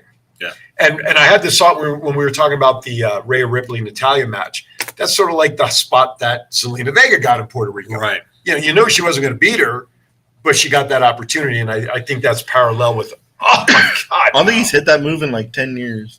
But the fact he was able to roll out of it and not blow out his knee, he does that better than anybody, I think, protecting, especially after having trouble with the knee out of the corner. Oh, wait. A headbutt. Well, I don't know who got the worst of that one. They're both going down. Wow. This looked like AJ was setting up for the phenomenal forearm and then got headbutted there by Seth. Seth's now trying to bring him back into the ring. AJ blocks it. Seth's trying to bring him in with a suplex. He's blocked it too. Oh, gets him up this time. Nope. Is he going to bring him out over the – oh, no. This could be bad for Seth. AJ trying to reverse it to bring Seth out of the ring very painfully. Oh, that looked like it was supposed to be maybe dropped on the top rope. Nope. Oh, holy crap. AJ just sort of suplexed Seth on what is called the hardest part of the ring, which is the apron, of course. Yeah. But now here's the thing, though. So the ref's going to start a 10 count, I presume, at some point here. In like a minute and a half. Yeah, right. Giving Seth enough time to recoup. But AJ can't win the belt with Seth knocked out and getting the 10 count. But neither can Seth. Right. Well, because no one's the champ. Right. So right. So I mean, AJ has to get Seth in the ring to be pinned. Yeah, I think you actually have to win this by pinfall or submission. Right. Which is the way every match is supposed to end. Anyway. Well, there is count out. Oh! AJ was getting up for the phenomenal forearm, and Seth got up on the rope just as AJ was getting on the rope to come over. Now he's on the outside. Now Seth is lining up for a standard bomb on the outside, connects. And it looks like, Seth now is holding his left knee. Isn't that the knee that he had trouble with in the past, where he had the reconstructive surgery? So now possible. Maybe. I remember. My goodness. Anyway, as we're getting replays of the dive on the outside, watch his knee. Yeah, that left knee landed more of that left knee landed straight. Yeah.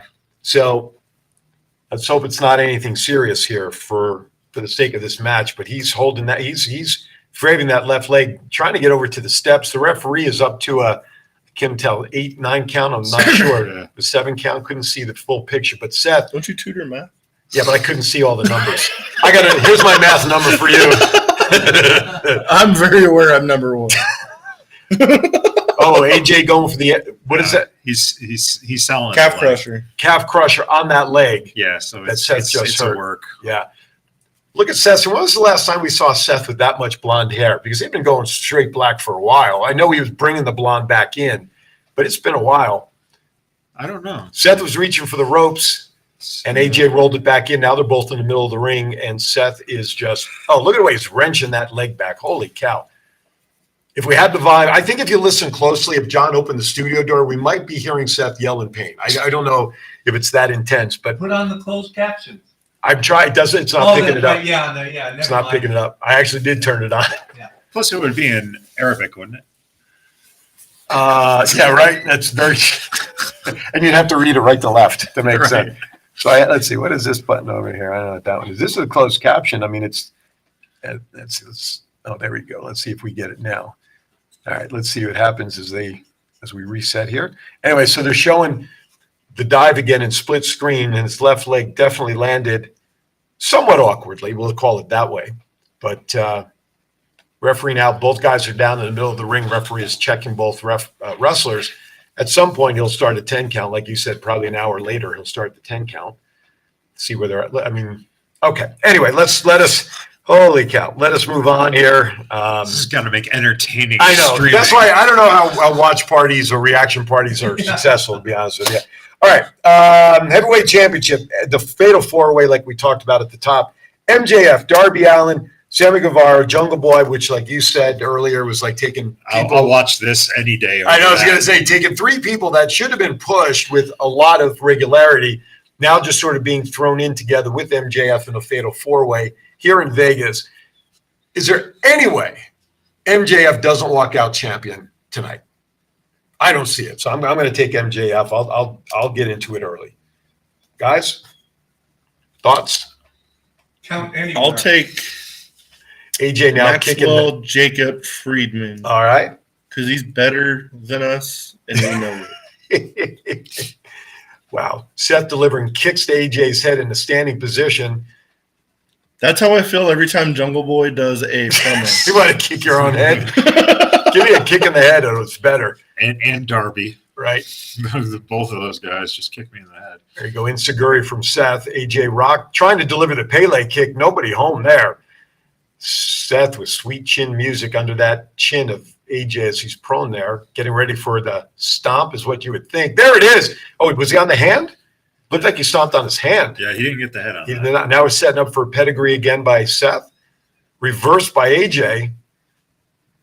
Oh, going in. Trying to get the clash. Trying to get the clash on, but Seth kicks him in the head a couple of times, gets out of it, ducks a forearm. There's the Pele kick from AJ now. What has AJ got? Now he's getting set up for pedigree. He delivers a pedigree to Seth. Oh, my goodness. AJ going for a pin. There's the one. There's the two. Just barely. I mean, crowd shots in WWE are the best reaction shots around. Yeah, man, I don't know if you could have gotten a slice of paper under the referee's hand for the three. I thought he hit three. That's why 1, 2. Man, it was close. It was close. But anyway, so the match goes. Looks like AJ's busted open a little bit. He's busted open just a tad. All right. So it seems like we're all in agreement that MJF, I haven't gotten your official. So I wouldn't be surprised if you see Sammy Guevara win it by pinning someone else. Okay, keeping remember MJF strong. The whole thing is that MJF doesn't have to get pinned. He's pissed about that. If you have a chance to move the title, if you want to build one of these three other guys, because right now, if you don't put a title on those three guys, one of them, they're done. Yeah, why did you do this match? Right. So okay. I would give it to Sammy because then you have the conflict between Sammy and MJF, who thought they were buddies. Right. Yeah. Okay, that's a built-in storyline right there. AJ's outside the ropes, getting ready to deliver the forearm to Seth. He's up on the rope, but no, he's greeted with sweet chin music. You see Jericho going after Sammy like immediately too, be like, "Because he's the one that made you." Right. Yeah. Right. And he's no longer in the JAS, we think. Right. So right. It would make sense. What if he wins it and hands the belt over to Jericho? Remember, like dare you steal my? Oh, you were going to say that? Dare you steal my goddamn idea? I was like, what if they just straight copy WCW? And he's like, the poke of doom. Russo's got to be out there somewhere just enjoying AW. Right.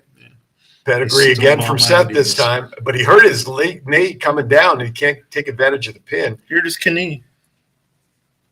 Seth, the ropes are there helping him up. What are we going for? Trying to stop. Gets a stop There it is. on AJ, but again, a little delayed getting over to the pin because of his knee. Here we go. 1, 2, and was 3. Yes, he got it. Yeah, that was clean. So who wants to say it? Seth Rollins. And first, right, World Heavyweight Champion. All right, no surprises. I mean, we really again predicted that should be the way that they go with that belt, right? So that was a pretty long opening match. That was almost roughly a 20-minute match, maybe 22 minutes. Triple H now comes out. He's got the belt in hand. There's the game to present the title. Triple H just pedigreed him, and he's taking the title from him. Oh my God! Triple H is Why is he pointing towards the curtain? It's MJF. Triple H hugging Seth, gives him a pat on the back. Well, that's one way to keep the guy happy, right? Keep him retained in the company. There you go. Triple H raises the hand of Seth Rollins. Looks like the crowd's reacting more than favorably, I would think. Oh yeah, man. Now again, Triple H now is showing them off to each corners, and usually when they do that, something happens from behind. But I think this is it. There's nothing going to happen. Yeah, but Triple H, he's been warned not to really be active anymore, and he's more or less retired, right? Well, and the whole thing here is that this is the whole almost essentially passing the torch type of moment there, because this shows that Triple H is putting his faith creatively into Seth, right, for being the face of Monday Night Raw initially here with this new belt. Well, for our prediction count, Matt, Oh, you and I, we got that one. He got AJ and Chief picked AJ. Yeah. So far we're 1-0 and off and running. So And you know why I'm wrong? Because I sided with Chief. Yeah, that's right. And you're sitting in his chair. And I'm sitting no in his chair. Chief Lee And I vibes. could tell I'm sitting in his chair because this ass fucking mold is unbelievable. It's like I now know what it's like to have 70-year-old man ass. Does it smell like Ben Gay over there? Is that the chair with the loose front? That's over there. The front of the that's Chief's. Yeah, Chief's probably got a loose front too. And that's why I have the net backing in my chair with all the holes in it. So I don't know, but there's a pouch here for the balls hanging down. It's amazing. You gotta let them air out at some point, I guess. Is that the first athletic supporter chair you've ever seen? Sure, the front of that chair is broken. And the fact that the chair is that way helps Chief get slide in and off of the chair. That's why I feel like I'm a real sailor man now.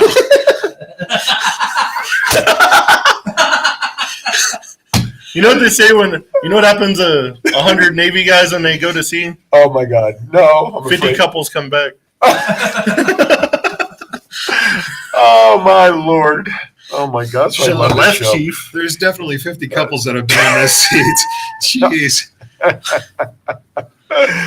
All right. Oh my goodness! That's crazy. They actually filled the arena now. He was watching earlier. He was in there? Yeah, he was in the chat room Oh, earlier. really? I didn't see him in there. Well, that's because you don't pay attention. I'm not supposed to, right? I don't see him in the Yeah, chat you are room. supposed But anyway, Brandy is. popped in. But regardless, oh my goodness! he's there. Oh, he is. Talking All right. about Brock Lesnar. I gotta refresh the page. Maybe I don't know. I don't mind. It's not coming up on my feed. But all right, no worries. I don't know why it's not coming up there. But regardless, so we have a new first ever initial World Heavyweight Championship on Raw. That is Seth Rollins. Now let's just hope when they remember who won the Red Universal title the very first time, and he had to give it up the next night, Mr. Finn Balor. Hopefully that's not the case with that knee. And ironically, Seth beat him for it. Seth's Right. the guy, yeah. That's a good point. Excellent. All right. Let's move on here to let's go into some WWE report news. We still have birthdays coming up very soon if time will allow. I will do that because I don't want to hear Chief saying I had the birthday list and you didn't use it. So we'll do that in a little bit. Not that he would do that, of course. Is that today? That's today. Memorial Day.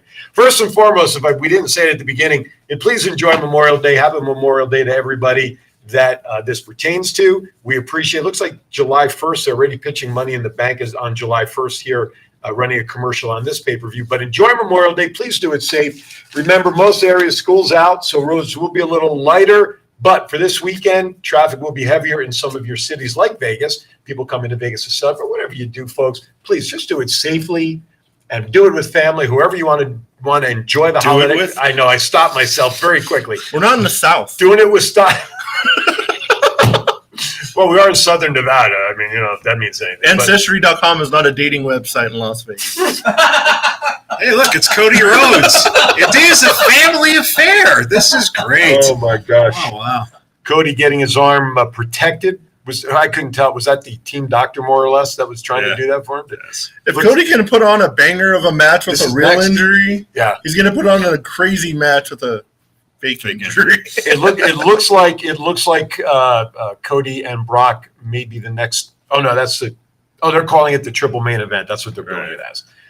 The Street Profits are. They really flew the Street Profits in to sit in the crowd. Bianca's wrestling. That's why. Oh, that's right, Montez. Yeah, that's right. Montez is the husband. So the two of them are sitting ringside. They look sharper. Look at those suits those guys are in. This is how they should have them. Instead of those track suits. Yeah, exactly. Make them classy. Absolutely. All right. Speaking of classy, hello. Becky Lynch, Trish Stratus are running. This show is not sponsored by Blue Chew, but it should be. I don't know how you can need Blue Chew with that picture in front of you. Aaron? I have no idea. Trish Stratus and the man are coming out. I guess this is going to be the next match as they're playing the hype video, which will take up another 10 minutes of time. All right, let's talk about some Charlotte and Liv Morgan are set to star in a movie based on pro wrestling legend Mildred Burke. Between the injury and movie role, it's reported that Liv will miss a lot of time from WWE, possibly not returning to the end of the summer. And as part of that, her character may go through a little bit of a change, too, when she comes back. I was really hoping Chief was going to be here for this I know. just so I can be like, who the hell's Mildred Burke? Just to watch him have a fucking nervous breakdown. That's his third girlfriend. Chief dated her in 1942. When he was 40 years old already. Showed her Chief's toy, right? Oh, my goodness. That was the wrong stick. Speaking of Chief's toy, what is going on with this chair, Aaron? Jesus. I have no idea anymore. Oh, my goodness. It's been a long time since we've lost control of a show like this, but that's okay. All right. Yeah, it's been at least a week. It's been a week at least, exactly. All right. Let's go on. What else? Bret Hart gets a star in Canada's Walk of Fame. Good for congratulations. I saw that and I was like, how did you not get that like 30 years ago? Right. Oh, how about the whole family getting recognition right now like that, right? Where's Trish's? They ought to have a whole street named right after her and him. Might well next day, like Wayne Gretzky's getting one next. Like, how the hell does Bret Hart not have one already? Exactly. How does he not at least have a library named after him, right? Is that what you do with people? You name libraries, schools, and things like that. I mean, he had the Hart Dungeon, but I mean, that was his dad's, It's a great name for a library. The Hart Dungeon. There you go. That's true. All right. WWE makes history by granting the very first Make-A-Wish in Saudi Arabia. That's pretty cool. I missed the clip, but who is it for? Please don't be had me. It was the wish. Oh, my God. Send your emails to Matt Michaels at VegasBadBoys.com, ladies and gentlemen. The staff and management of WWDBTV. Not responsible for the thoughts. It would have been funny if, like, Hasbulla wanted to meet John Cena or something. I'm sure there's a couple sick kids. I know, like, Cody was there. I think Natalia. A couple other ones. Cena's like Mohammed. You can't see him. Oh, my God. Please, Matt, hurry up, get started so we can. Is there some kind of weird cars outside? I'm going out the back way. Turbines out. Oh, my God. Are they on camel? Oh, my goodness. Why is Steve Austin's information about his T-shirt under the AEW ROH report? I was tired. I don't know. Okay. Steve Austin said in an interview that he's made 7 figures, possibly 8 figures, on royalties just for his Austin 316 shirt. That's pretty impressive. That is wild to make $10 million off a shirt. I thought it was a crazy number, but then you remember like 1998 and like every single wrestling fan on the planet had one. Yeah. Well, and probably had another one for backup in case the first one faded. You got to remember, too, at that time in 96, 97, the shirt price at an event was $20 flat. Yeah. So if you take that, the inflation of it, too, it's got to be an astronomical number. True. 132 million in today's dollars. Yeah, right. If you go to like AEW, they're like $45 I for know a shirt. nothing. I ain't want to tip math after this show. And they're not even good shirts. You know? Trish Stratus now making her way down to the ring after a half an hour walk. She finally made it to the steps. It'd be 32 minutes. I know.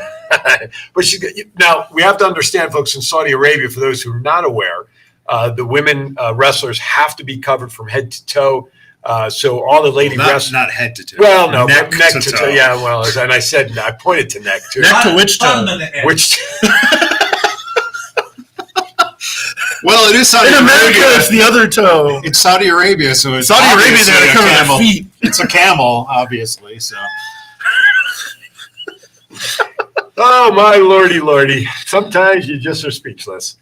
So Trish is finally in the ring. She's now we have Becky Lynch. You know what? Let's take this time while Becky Lynch is taking an hour to get down the ramp. Let's do our birthdays. Let's get that out of the way before. And just as a reminder, as we're waiting to queue up the music, starting next week, 10 a.m. Pacific, 1 hour show. Moving forward, except for pay-per-view weekends, those will be our 2 hour shows with some guests in as well. All right. Next week? That'll be next week, yes. So ready to hit it? Let's hear it. All right. If you're celebrating a birthday on Memorial Day weekend, May 27th, happy birthday, being played by Pocket Aces. Becky Lynch coming down in her yellow race car gear. She's like a race car driver, isn't she? If you're celebrating a birthday today, May 27th, you are celebrating with Eric Bischoff. That's right. And what a great birthday present it would be if Natalia does win the belt tonight, because it is her birthday. May 28th, Kamala, Kaz, Joe Connors, and the newly crowned heavyweight champion of Raw, Seth Rollins. May 29th, Pete Gas, Spice, Brian Kendrick, the aforementioned Nia Jax, as we talked about her before. That's She has Matt's a whole favorite. of a day. She has a whole birthday. The former general manager of Raw and son of Vince McMahon Hornswoggle, Sam Moose, Steve Curry. He's got a shortened birthday. May 30th, no way, Jose. Jake the Snake Roberts. May 31st, we saw him right there in the shot a few minutes ago. Montez Ford and Vampiro. June 1st, James Storm, Alicia Atout? Atout? Okay, I'm not familiar with that name. Big Bully Busick, Ian Rotten, not A. And June 2nd, AJ Styles came out on the losing end, but it is his birthday. Lex Luger, Velvet Sky, and Grotto? Chief's handwriting. How's it pronounced? Grotto, I think. Grotto? All right, I'll take it from these guys. There you have it. Happy birthday to everybody on this list. Happy birthday to everybody out there. Reminder, please go to our Facebook page. If you have a birthday, anniversary, a congratulations shout out with everything happening, put it out there. We'll be more than happy to do it. All right. I was going to say the ladies were about to go. I don't know if they rang the bell. I'm presuming so. Trish took a few steps toward Becky, and, well, Becky gave a nice receipt. Let's put it that way. Yeah. Becky right now hammering Trish in the corner, stomping, as JR would say, a mud hole. Is that what he would say? If not, that's what I just said. Becky now, really, Becky's dominating from the beginning. Pillar to post on one side of the ring, just head jams, kicks in the corners. This is obviously a one-sided affair thus far. Trish rolls out to kind of collect herself, but no, Trish looks like she's about to take a suicide dive. No, a slide. Trish gets out of the way. Trish pushes Becky into the steps with her back. Now she's running her. Oh, now head first to the steps now. And quickly Trish has regained control. Both ladies are outside. The referee is counting. It looked like he was up to a 4 count. I can't listen. With all the internet speed that's going on in this studio, we don't have 100% clear picture, but certainly the referee now is about to get the 5 finally, because he only showed one hand. Becky slams Becky's head into the table for the Spanish announce table now into the main table there. I think that's like the It's Arabic. the Arabic Oh, that was the Arabic table. yeah. I couldn't. I presumed it was the regular table for the guys. Ignorant American. No, I couldn't see. What do you want for ignorant American? Where's Jeff Dunham with what's his name? Ahmed the Bomber. That's who we need. Silence! I can't We need that one right now to pop out, don't we? That'll just make it happen. Anyway, Trish had Becky hung up over the second row, pulling the hair. I still got the Vince puppet somewhere. Do you? Oh, we got to show that again. That would be too funny. All right, Trish on the top rope here, seated. Becky trying to get away. The referee counts her down. Now Trish is returning the kicks to the midsection. All right, what else we got going on? We got that. Reports say Brock Lesnar could possibly be the one to be the first challenger for Seth Rollins' new title. Would that surprise anybody? I don't think so, not in my eyes, but I think it depends on what happens tonight, don't you think, with Cody? Probably. I mean, again, we don't know where that feud is going right now. And if Cody beats him, then why would Brock get the championship? Right. Yeah. Right. So I don't know. Trish was just laying waste to Becky in the corner, and now she has gained control. And as she was about to bow and thank everybody, Becky slapped her or knocked her down. But now we're seeing, was that a short stratisfaction, I guess? That was something. Yeah, it looks like it was just kind of a bulldog. A couple of pin attempts back and forth. Trish getting two counts back to back there. All right. What else? Thank you. That's right.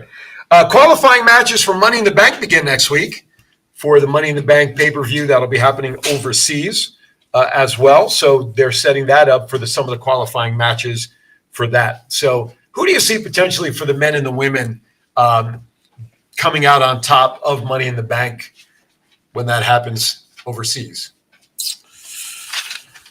Boy, that's a good question. I don't even know who needs it right now. Like, what are you trying to set up? I give it to Otis. Give it to Otis? Yeah. As a makeup thing? I'm leaving. Because Mandy Rose is not part of the storyline anymore. By the way, did you see the picture that Scott put in the group, or was that you who put it in there with Mandy and Paige Van Zandt. Right, Paige, right. Yeah, that was me. Woof.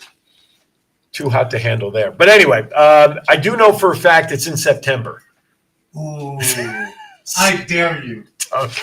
I double dog dare you. This is the note I got from John. In the meantime, in the ring, Trish. Oh, now she. Oh my goodness. That's a move you usually see in the dungeon. Yeah. With the Dom.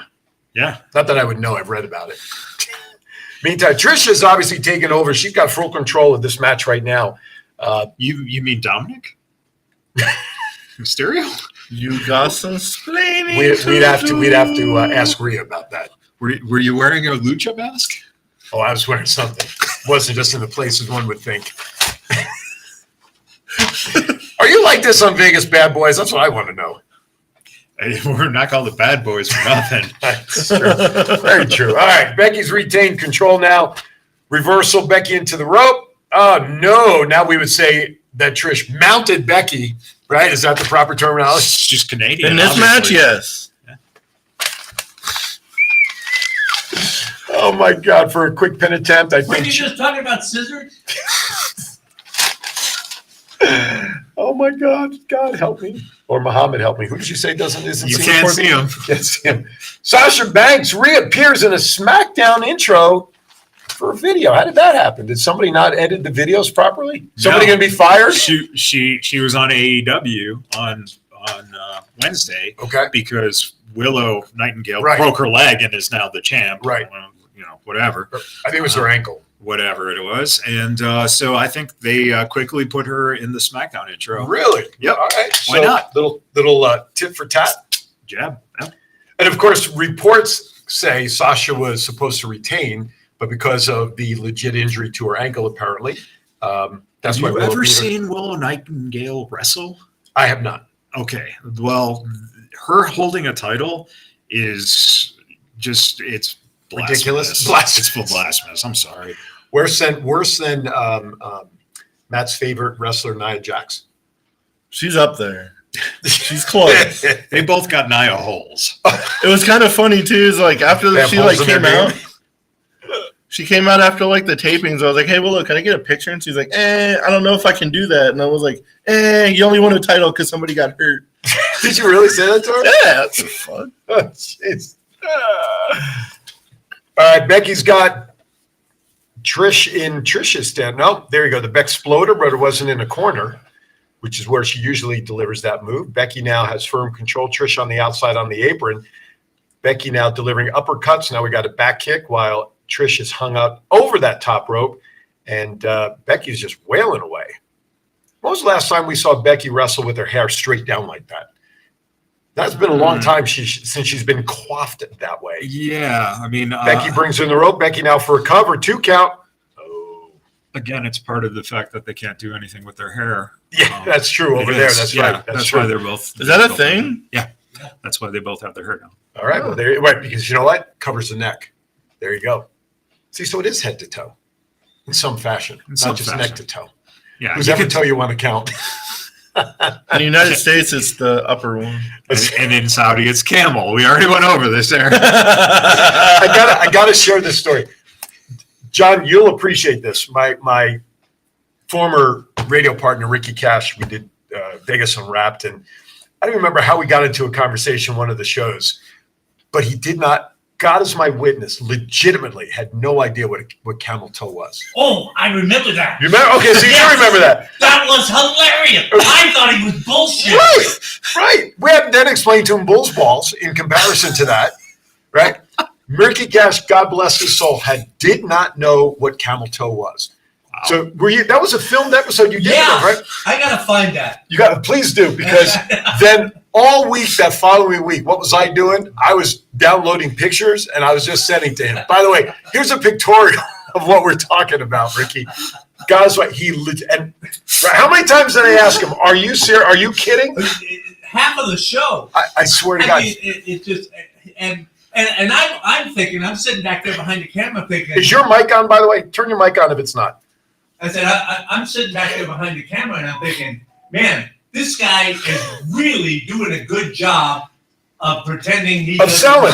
Yeah, he was selling it, man. And he I swear, after the show, and maybe a day later, I think we're hanging out because we lived in the same complex before we moved to Northern Nevada. I kept grilling him. Are you effing serious that you did not know? And he looked straight faced. And I got to believe he didn't. He knew bull's balls, though. I think he knew bull's balls. And I'm like, if you knew that, how did you not know what camel toe was?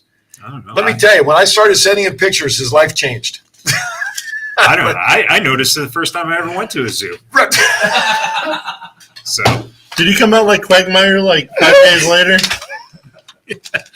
Oh my Quagmire God. finally realized. Anyway, thank God we're closing up at the top. We're almost over here. Thank goodness gracious. Thank all right. Can't take much more of this. Tina Turner passed away this week. Yeah, she had been ill for a while, but according to reports that I saw yesterday, she actually died of quote unquote natural causes, even though she had cancer and a couple other illnesses. She was 83, I think it was. Like that. I had seen an interview with her a couple of years ago, and she had moved to Switzerland. And the reason that she had moved to Switzerland was because there you can get an assisted death. And that's what her plan was, that when it got closer, she was going to do that. Gotcha. Rather than, so I've been trying to follow up and find out if that's actually what happened. Because it came out in reports yesterday it was natural. Right. And I think that's what happened, because they said then they put her in the river and they pushed her and she was rolling and rolling and rolling down the river. They put her in this big wheel, right? Yeah, and it keeps on turning. It keeps. Yep. All right, finish the show. I get it. You said you did a Tina Turner. We love you, Tina. Oh my God. Simply the best. By the way, the cool thing is, she would laugh like hell at that joke. Oh, absolutely. Matt said there. He said simply the best. Are you kidding me around here? Oh my God! All right, that's it. What the hell has love got to do with it? Let's put this in overdrive, shall we? And end this thing here. Looks like Becky's got Trish in a crab, Boston crab. Oh my God! Let's stay on until we at least get the result of this match here, because I can't handle any more Tina Turner jokes. She's turning over in her grave right now, listening to all of this shit. By the way, she's rolling in it. She's rolling in it. She's rolling in it, down it, all over the place. Let's hope the Golden Knights though win Game 5 tonight. Yeah, let's hope they finish it. They go back to Dallas, they're in trouble, I think. Yeah, because we need another hero. Did you pay John yet? If not, please don't. If you pay him a check, I hope it bounces. All right. Thunderdome in here now. Jesus. I think we've milked this for all it's worth. All right, we're at the top of the hour. We do have to sign off, but in the meantime, Trish and Becky are still going at it. They're outside the ring. Referee's up to a 4 count. Thank you for sitting in for Chief and us here. It was a lot of fun today. I'll tell you what, we may just, if we ever get that other thing off the ground between you and I, just so everybody knows, Matt and I, Matt has gone through a health transition as well, lost a ton of weight, doing healthy stuff, as you guys know I did.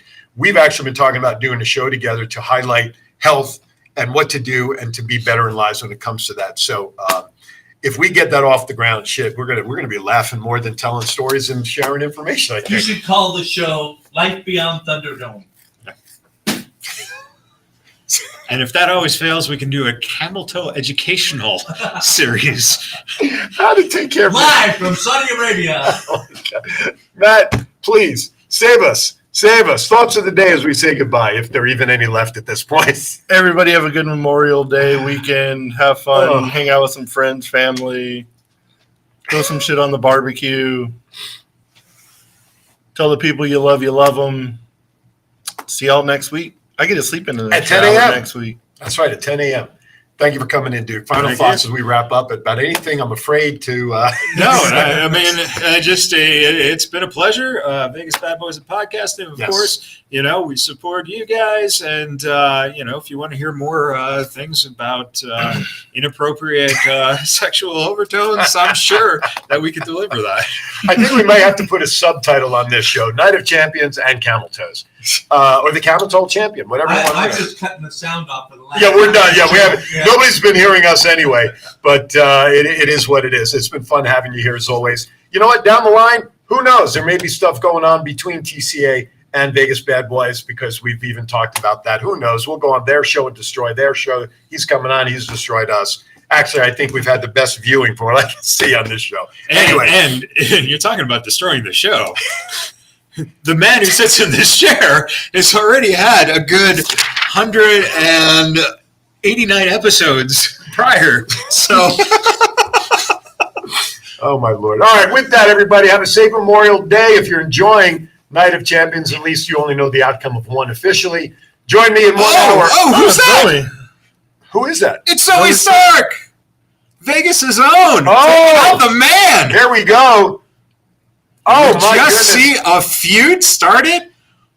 Stratisfaction coming up. There you have it. Oh, my goodness. Here we have a count. 1, 2, 3. There you have it. Trish Stratus the man wins with some help. Zoe Stark versus wow. the man. All right. With that, folks, join me at the top of the hour. Frank Perillo, multiple-year man in movies, writing, acting, coach, you name it, screenwriter, movie star himself, veteran as well. He'll be joining me at the top of the hour. As always, be kind to everybody. Why? Because we're all we have. And if these jokes are all we have, thank God we've run out of them. Have a great week, everybody. We'll see you next time, 10 a.m. next week. Thoughts Count Anywhere. Thank you for watching.